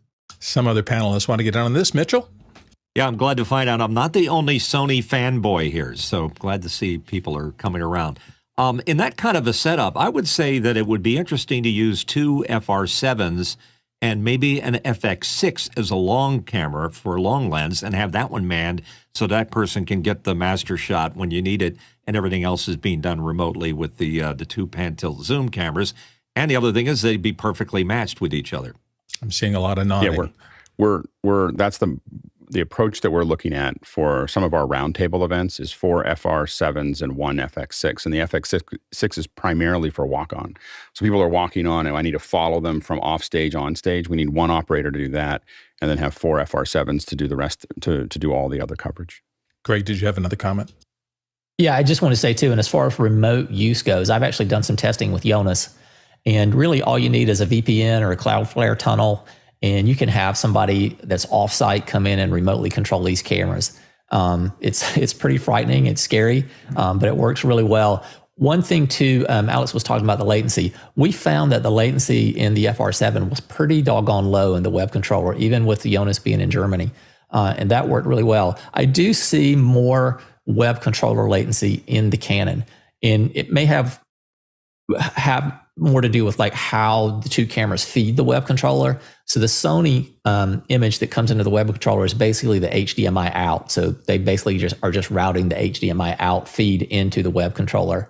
And one downside of that is it's really hard. Like you have to turn all the overlay off in the web controller to be able, if you want to stream using HDMI, because otherwise you can't get a clean feed. So if you want to have the all the graphic overlay and be able to see where the focus point is in the web controller and stream using HDMI out, you have to turn the display off so you can't see that display. SDI, you can turn the overlay on or off, and SDI is a pure clean feed, and that's what I'm using right now. But the Canon camera uses, I believe, NDI HX, and that's what they're feeding the web controller with, and it does have a little bit more latency that I noticed than the Sony does. Sky, you had a question. Well, actually, it's a comment to Dave's question with regards to what is normal. And again, I'm going to say, where is your movement happening? And to your question of how many cameras do you need that have a physical human following that movement versus the PTZ to follow, to get the wider shots. That's where the tennis tournament last week, Jeff has 8 cameras on the set, on the, I call it a set, on the court, and 4 of them are human operated, manually moving around, and then 4 of them are being PTZ operated for the wider shots, while they were being manually operated from the PTZ in the truck. Previously, it had been done from Texas. So there's a use case for both. Courtney? I assume it has presets you can set the PTZ to. Is it possible to get it to talk to something like a Dugan Auto Mix to do video follows audio, so that when the Dugan opens up a mic, it will go to the preset for that person, and when somebody else talks, it'll go to the preset for that person after a specific delay, let's say? It doesn't have anything built in that'll do that, but we've done this in the past with PTZs using the Visca control as well as the and using our Arduino. so it's not that it can't be done, but it's not something that's built in. But you could absolutely, with any PTZ camera with Visca, you can pre-program those and save those settings and so on and so forth, and move that forward. It's just a little bit more of a work process than you see with something like the Mixavec Pro. And you could have it automatically go to a wider shot or a 2-shot while it's reframing, and then come to once it can go to wider shot. A lot of times what we do with those, what we've done in the past is have it, when someone else starts cutting, it cuts to a wide shot. So this is how you integrate the switcher to it. The switcher will cut to a wide shot. Another PTZ will slap into the person that's talking, then it'll cut to a one-off, and it can do that automatically. Where it's looking for a transition but it's a mixture of the camera and the thing. And we've built these, and they're very tweaky, so they barely, we haven't gotten them to work great because there's nothing that supports them. We build it all from scratch, but it does work. When it works, you just don't touch it. That's the problem. Well, does the API expose those controls so that you can have Visca. access to them? It's all Visca. Yeah. Okay, for communication. I saw Greg nodding a lot during that. Let's go to the next question. Next one in, coming from Jesse Mills in San Francisco Bay Area. Has anyone had actual hands-on experience with the BirdDog P240 PTZ camera? How would the image quality and zoom range compare to the Sony FR7? It uses the Sony Exmor-R sensor. Alex? I haven't used it, but you will see you'll have a much longer zoom range. So if you're putting it in the back of a room, you're going to get a lot more throw. The image quality is not going to be the same. Not close. It's a 1/2-inch sensor. So is that that is a 1/2-inch sensor, Alex? One over 2.5. Right. Yeah, so it's basically a 1/2-inch sensor. Right. So you're going to get a lot more inherent depth of field. So you're not going to see any of this like blur background. Pretty much everything's going to be in focus. And sometimes that's an advantage. Like one thing that you have to be really cognizant of when you switch this camera is making sure that, what you want in focus is actually in focus when you make the cut. The other thing too is just in terms of image quality, the smaller sensor in lower light, you're going to see a lot more noise. And so like one of the big advantages of the full frame sensor is that you've actually got bigger pixels on the sensor.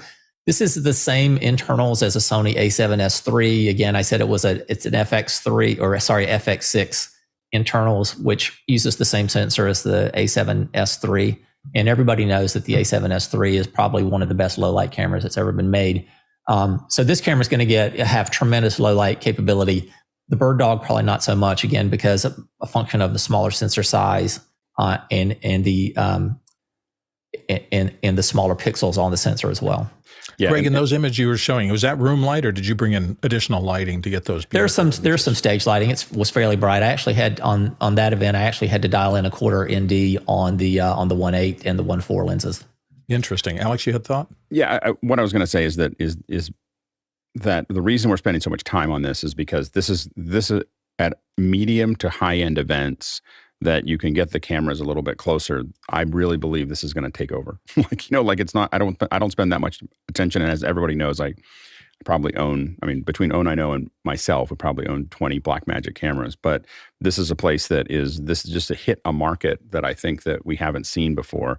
And anyway, and I think that the problem you're going to have is that with 1/2-inch chips. With a PTZ, the problem is every time we've gone to full frame sensors, it's been a pain.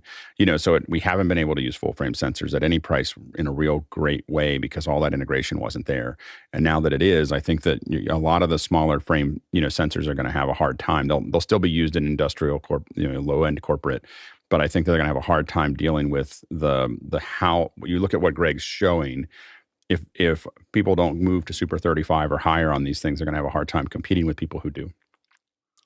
Next question. And go ahead, Jack. Bill, if I could just jump in just to follow up on what Alex was saying. Absolutely. Just to talk about the reach of the camera for a little bit, because that's going to be one of the criticisms is that the only, the longest power zoom lens available for it is that 28 to 135.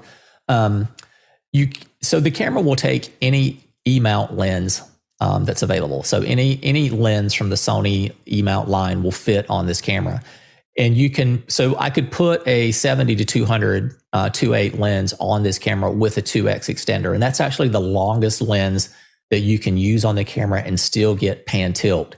Now, again, because that 70 to 200 is not a power zoom lens, you're limited to sort of either Super 35, using Super 35 to pop in and out, or the clear image zoom to get that additional 2x of reach. But I mean, if you just think about it, So we've been talking about, well, we need to move the cameras closer. And I think there's different reasons for wanting to do that. But you can use this and get a lot of reach out of it, because if you, let's say that you put a 70 to 200, and I'm going to embarrass myself because I'm not good at math, but let's say you put a 70 to 200 on the camera with a 2x teleconverter. So now you've got a 400 on the long end, you've got a 400 millimeter lens. And then let's say that you pop it into Super 35 mode. So now you're going to get another 50% reach. So now you've got a 600 millimeter lens, effective, equivalent, right? And then from that, you've got 2x reach. So you've really got a zoom range using the clear image zoom of 600 to 1200. So it's not that the lens doesn't have reach, or the camera doesn't have reach. You do lose the range though. So like when you are limited to just using clear image zoom, you just lose that dramatic range of being able to pull out to the really wide shot and zoom into the really tight shot. And those 70 to 200 Sony lenses are not light. So the motor system of this is robust enough to handle a big, long, pretty heavy lens like that? Yeah. So again, 70 to 200 is the longest lens that you can get pan tilt with, right? It won't zoom. It's not it'll clear image zoom, but it will not optical zoom, obviously, because it's not a power zoom lens. You can put, in theory, a 600 f4, you can put a 400 2.8 on it, you can put a 100 to 400 on it, and you can put a 200 to 600 on it. But when you do that, you lose the pan tilt capability, and you just have to lock the camera down so it becomes more of a fixed camera position. You can't move it. So if you're a wildlife photographer with a blind, it's perfectly fine, but right. Or you could, and in theory, you could put a camera op on the camera. And and they could move it around, and you could put a display on it, and you could move it around and have a manned, basically turn it into a manned camera, and they could still move it. Right? You just can't move it remotely with the controllers. I'm not sure I'd want to hand operate a 600 millimeter lens unless I had not had any coffee in 2 or 3 days. But regardless, let's go to the next question. Dave Chalmers from Glasgow, Scotland. Can anyone report back on the best lens choices for the FR7 in an event concert scenario? Alex. Yeah, I do a fair number of concerts. You're not going to have the, if you're in a big venue, you're not, I know that you can do a lot of the things that Greg's talking about, but it'll still be hard. I mean, these are long throws and so on and so forth. So you're going to have big box lenses and so on. And so for a large venue, I think you're going to have trouble with that, but I wouldn't typically use a PTZ in a large event either, except for close-ups on the stage and so on and so forth. So I think that, especially if you're intercutting, a lot of the concerts I do are with Aries and Venices. And so having something that, like having Venices out there with the same, close to the same color science, and then putting these PTZs on stage, start or down below stage where you can add them, I think would make a lot of sense of kind of mixing and matching those in a large environment. In a small environment, because the reality is the large environments where you're in arenas and stadiums, average view time on a stream is very low. So it's not a really compelling experience anyway. But if you get into a small environment, a small cabaret or cafe or even just small set, these things will take over, and even if you have a handful of people there, this is an incredible, setup for those kind of smaller concert environments. Kai had a comment. Yeah, for these larger concerts, you really want a lot of shots. And so I would be like Alex, where I've got my box lens at the back of the house and we're shooting dead center over the crowd and we're able to get that shot. But I would also couple it with a couple FX6s and get that handheld where you got somebody on comms where you can say, hey, get the drummer, he's moved, because concerts are so unpredictable, at least the crazy ones that I've shot. You don't know where somebody's going to wind up. And so, it's like, get over there to the stage right, and you're over there, pop, and you can get that shot. I like the Fujinon 20-120. It's a nice versatile lens, and so you can put that E-mount. It's a PL. You can get the E-mount adapter, and then you can use that as well. But the autofocus on this is what's blowing me away, because in comms I've had, the director yelling, watch your focus too. And you're like, oh man, sometimes that little monitor and with all the chaos going on, it's tough to focus. So I really appreciate having these we call them robos. So having robos to be able to back you up. So the more that you could have around a performance, the better options that your switcher operator has to take those shots. Let's go to the next question. Courtney Gooden from Hollywood, California. Is the pan a continuous 360? Or are there stops on the pan that prevent it from doing a full 360-degree pan? This would allow you to plop it in the middle of a round table to shoot anyone in either direction. Alex? 360, but it does stop. So you'd have to come back around. I don't think it won't go all the way around and keep going. It'll need to go back. Greg, you had a comment? Yeah, technically, I was just looking up the spec on it. It's 340. It's 340 degrees, so it's close, but not quite. Sorry, close to 360. A little bit sharp, but not much. Next question. David Brady, New York, asking, have you tried or is it possible to execute a rack focus shot during the using a camera? Greg, do you know? Absolutely. Let me just I'm going to flip this over here. And it's just a matter of tapping it, right? I mean, you can just sit there and go, just focus on that. Yeah, I'm actually using this is actually the hardware controller here. So I just have it on my desk in front of me. So I'm just going to go into my web controller. And I'm just going to click on this camera behind me. And what's cool is I can actually change this rack speed. So I'm going to make it really, really slow. So I'm going to come back to me now. So you'll see. So yeah, that's pretty cool. You can, I think there's five levels of adjustment on that. Yeah. Well, actually, no, there's more than that. There's 7. Yeah, that's great. Very nice. Next question. Next question from Samuel Nordvik in Norway. What is the maximum effective focal length the camera can do, including the clear image zoom? Greg, how far did you push it? I mean, theoretically, you're up at 800. No. I think we got up to like 600 to 1200 with clear image zoom. Yeah. So 1200 millimeter. If you can't do it with that, I think it's time for a telescope. Right. With a 2x teleconverter on the lens, you could probably get up to 1200 millimeters with all the doodads. Next question. Guy Gleason, Seattle, Washington, asking, does the FR7 have facial recognition so you can lock it into a specific face in a crowd? Have they built AI into this? I'm getting kind of negative things from Greg. Greg, no?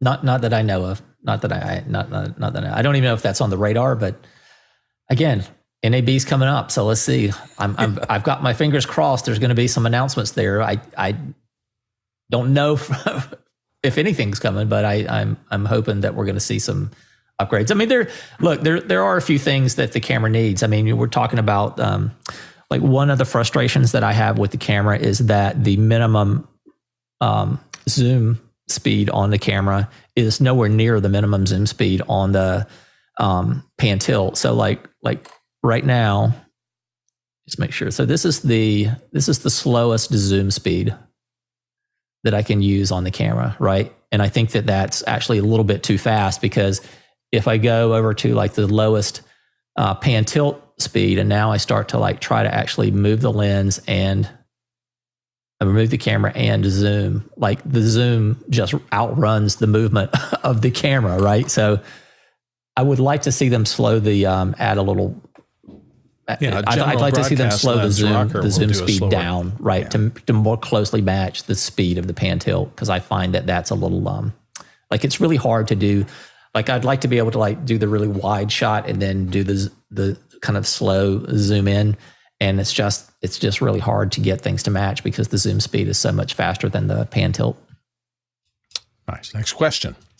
Jesse Mills, San Francisco Bay Area. The upcoming UE160 looks quite excellent and might blow the FR7 out of the water. What do folks that have used the UE150 think about this? Alex?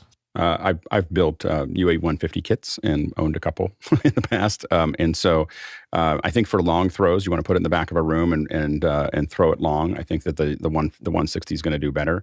I also think that if you want to use 3D, so if you want to get the telemetry data out of the camera and into it for Unreal and so on and so forth, right now the UE160 is the choice because of that, barring any updates from Sony.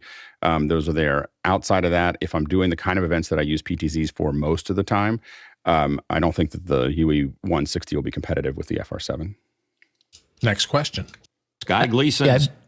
Oh, Greg. Sorry, but I was just going to say, like, the UE160 is going to be a great camera, no doubt about it. It's going to be a fantastic camera, but you're still talking about the difference between a 1-inch sensor and a full frame sensor. So there's no way the UE150 is going to be able to match the FR7 just in terms of the cinematic look and low light capability, just because the sensor size and the larger pixels on the sensor, it's never going to be able to match the image quality of the FR7.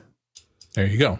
Now let's go to the next question. All right, here's Sky Gleason from Seattle, Washington asking, is the FR7 also powered over Ethernet? Alex? It can be, and I think Greg can throw it to you. I'll throw it to you, but it can. It definitely can be, but the PoE is pretty tricky, right? So go ahead, Greg. Yeah, so it is a little tricky on the PoE, and it's tricky because it requires 90 watts, right? And so I actually like the first switch that I bought, and it's PoE++, and it's 90, and it requires 90 watts per port. What's a little interesting is I have this very nice, the switch options that you can get 90 watts out of are a little bit limited. And so the only switch that I was able to find that I could get 90 watts per port out of was the Netgear 4250 line, which I believe Guy Cochran mentioned earlier that I picked up one from DVE store. Thanks very much. But so that's what I have my cameras connected to right now. And what's nice about being able to use a switch like the 4250 is it's made for AV. It's got a lot of profiles built in that are specific to audio and video. And so like right now, my Sony cameras are on a VLAN inside of that switch. And so the traffic between my computer and my cameras is not being broadcast out on the network overall. But just in terms of the PoE, it does take the 90 watts per port out, but I've been looking at it inside the switch because the switch will show you what the actual draw is. So the camera, like right now, just pull an SDI and camera control, it's only running about 30 watts. The camera specs say that it needs 71 watts. And so I'm assuming that once you start doing other things like maybe streaming or sending SRT, and doing some actual encoding in the camera. Greg, on that, it's the motors. So it's the pan that'll draw, and then the tilt. And if you're doing both at the same time, that's where it's going to maximize all that. But wattage. I mean, So even like I've tested that looking at the draw in the switch though, Guy, and I have yet to see the camera pull anything more than 30 watts on the switch. Wow. Along with that, and then just speaking of encoding, something that everybody should know is that as of right now, this may change. But as of right now, you cannot record in the camera. You can't even have media in the card slots and use power over Ethernet.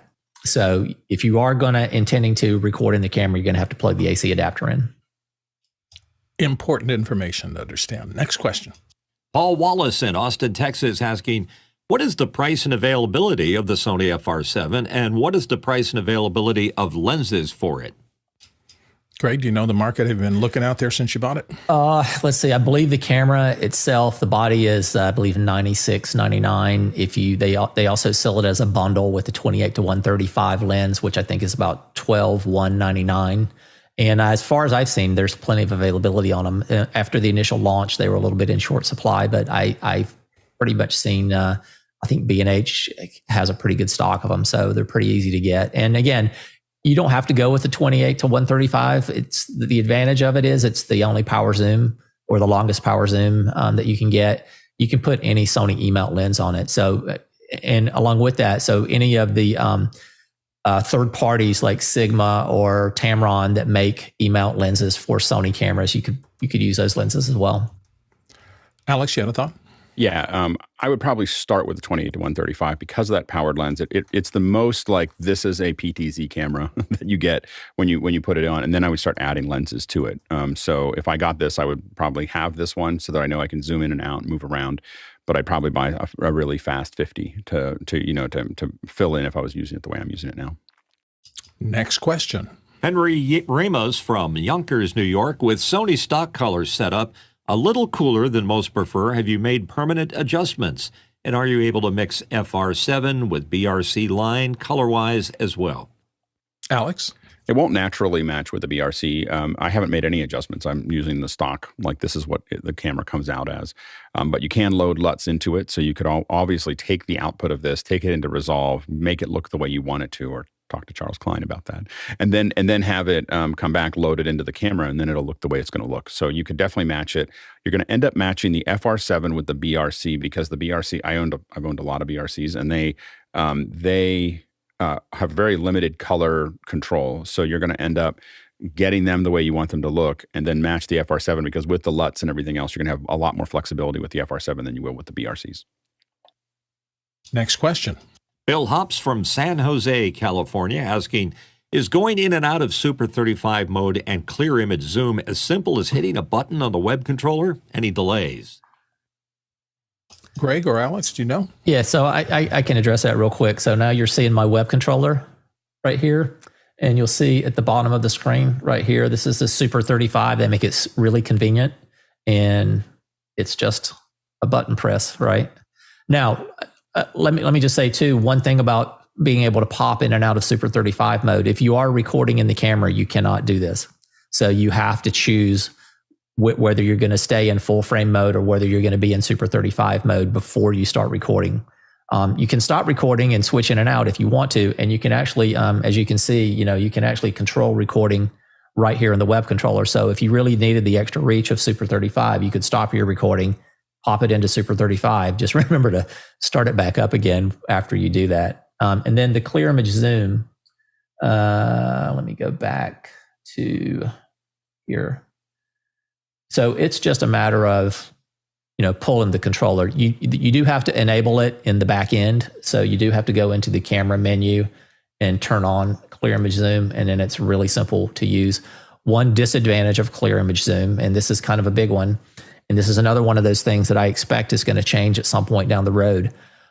But when you have clear image zoom enabled on the camera, you cannot use presets, right? So you're limited to having to move your shot each time. If I go back over to my other camera here,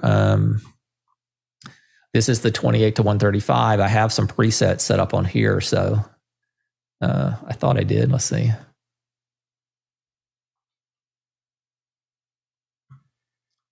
Oh, you know what? Did I put this lens in? Maybe I put it in Super 35, so it's not going to let me do it.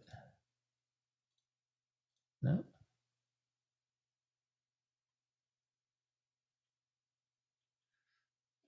Well, I must have deleted my presets at some point. So sorry, guys. That's actually not working for me right now.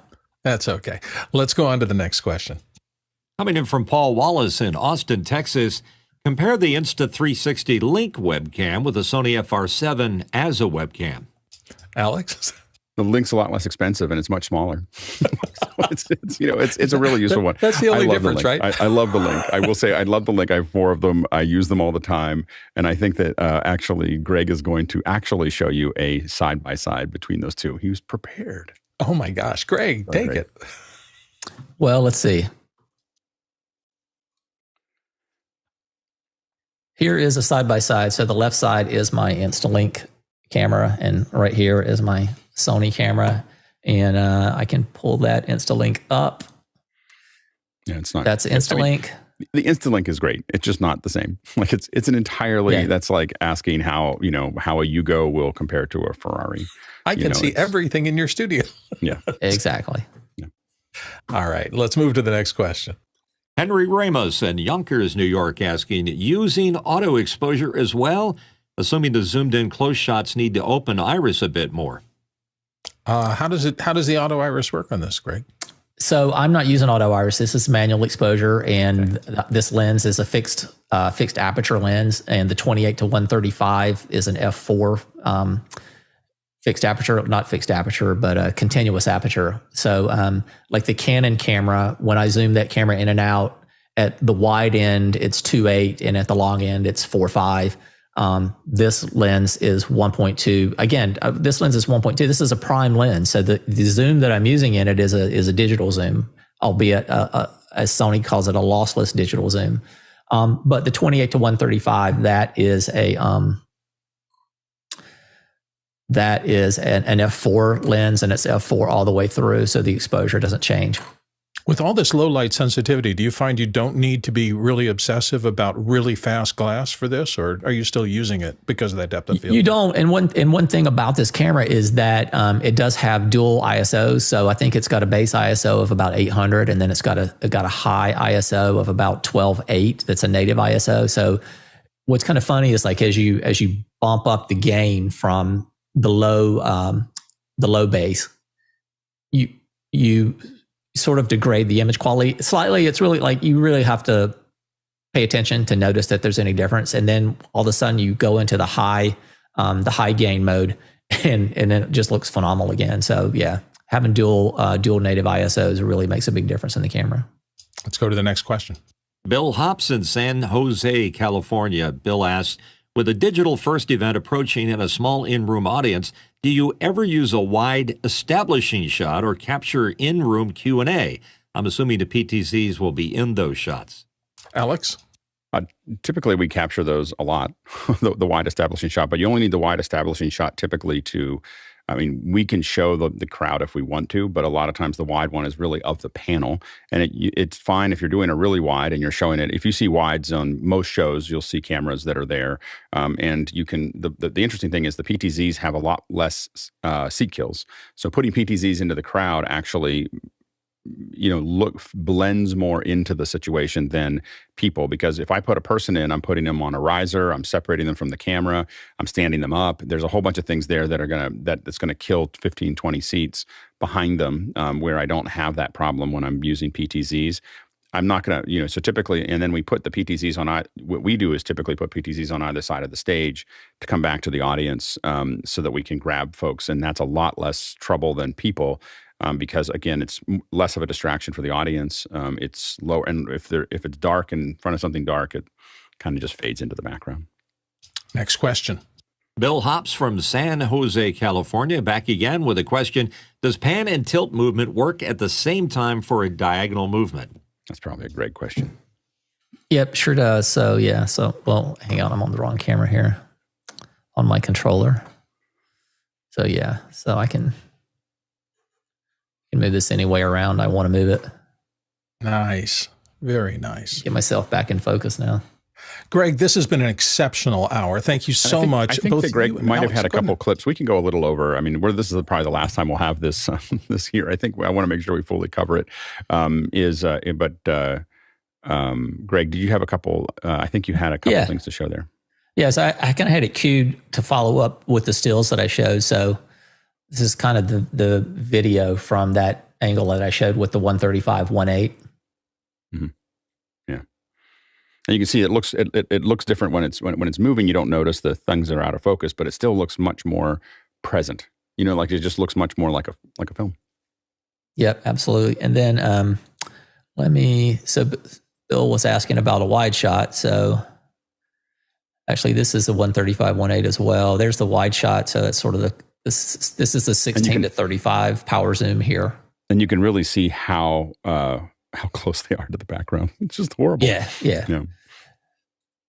Not really the small ideal circumstance to shoot in.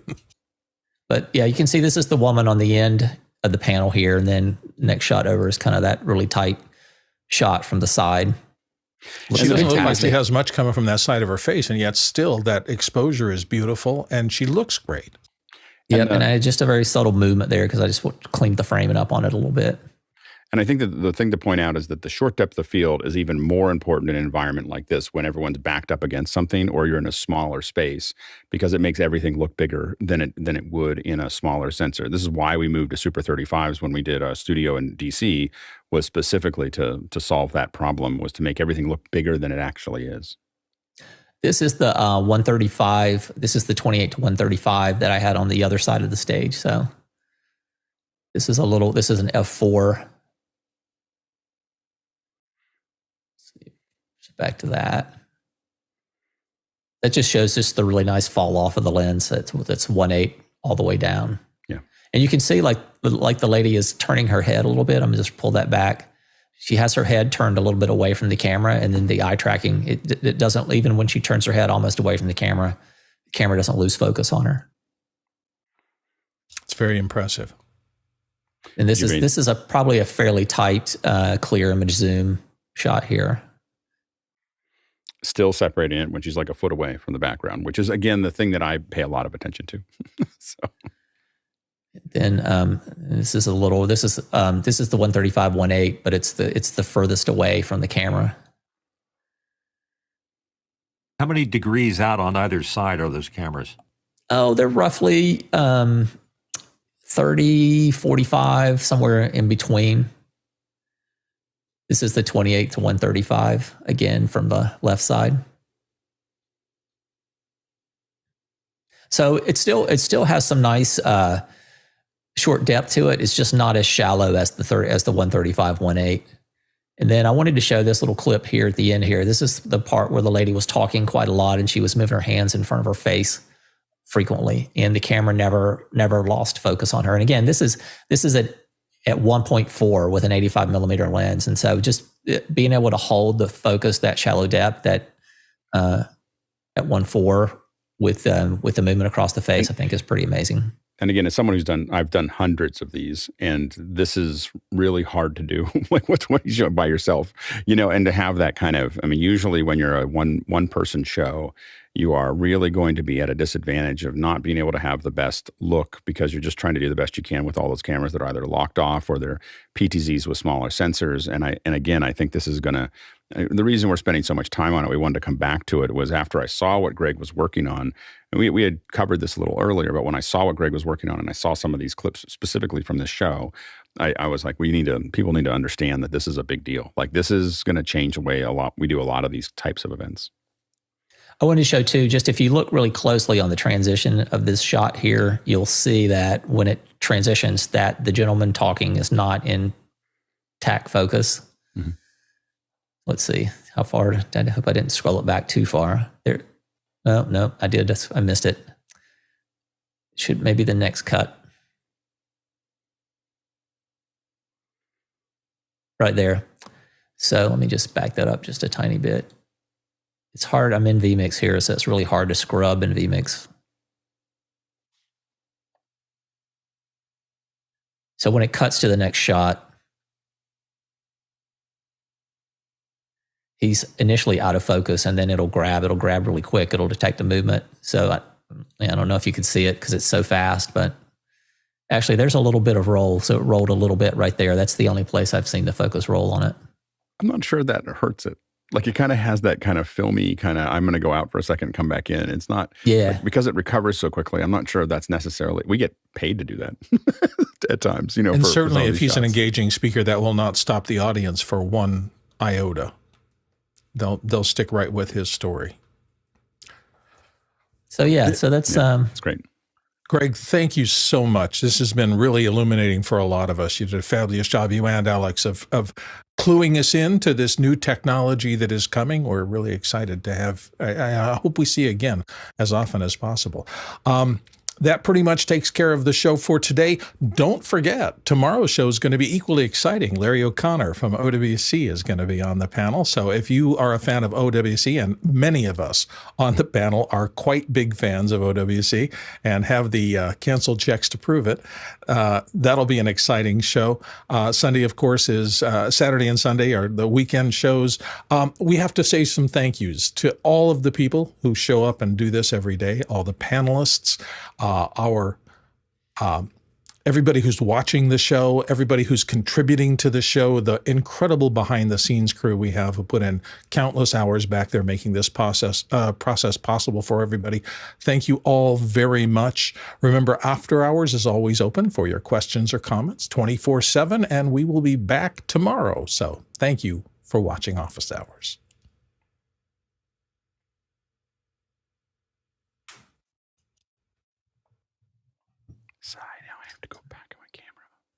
That was a really good show. So in 1 hour, we're doing the Blackmagic Office watch party. There's a room. There's a room in the. So regular office hours, look for the Blackmagic. After Hours. Go to Press After over. Hours. After Hours. After Hours. There's a room for the Blackmagic announcement. Thank you, Greg, for doing all the setups. Absolutely, Greg. That was an excellent The presentation. side-by-sides were critical. Thank you. It's great. Crash zoom into extreme close-up.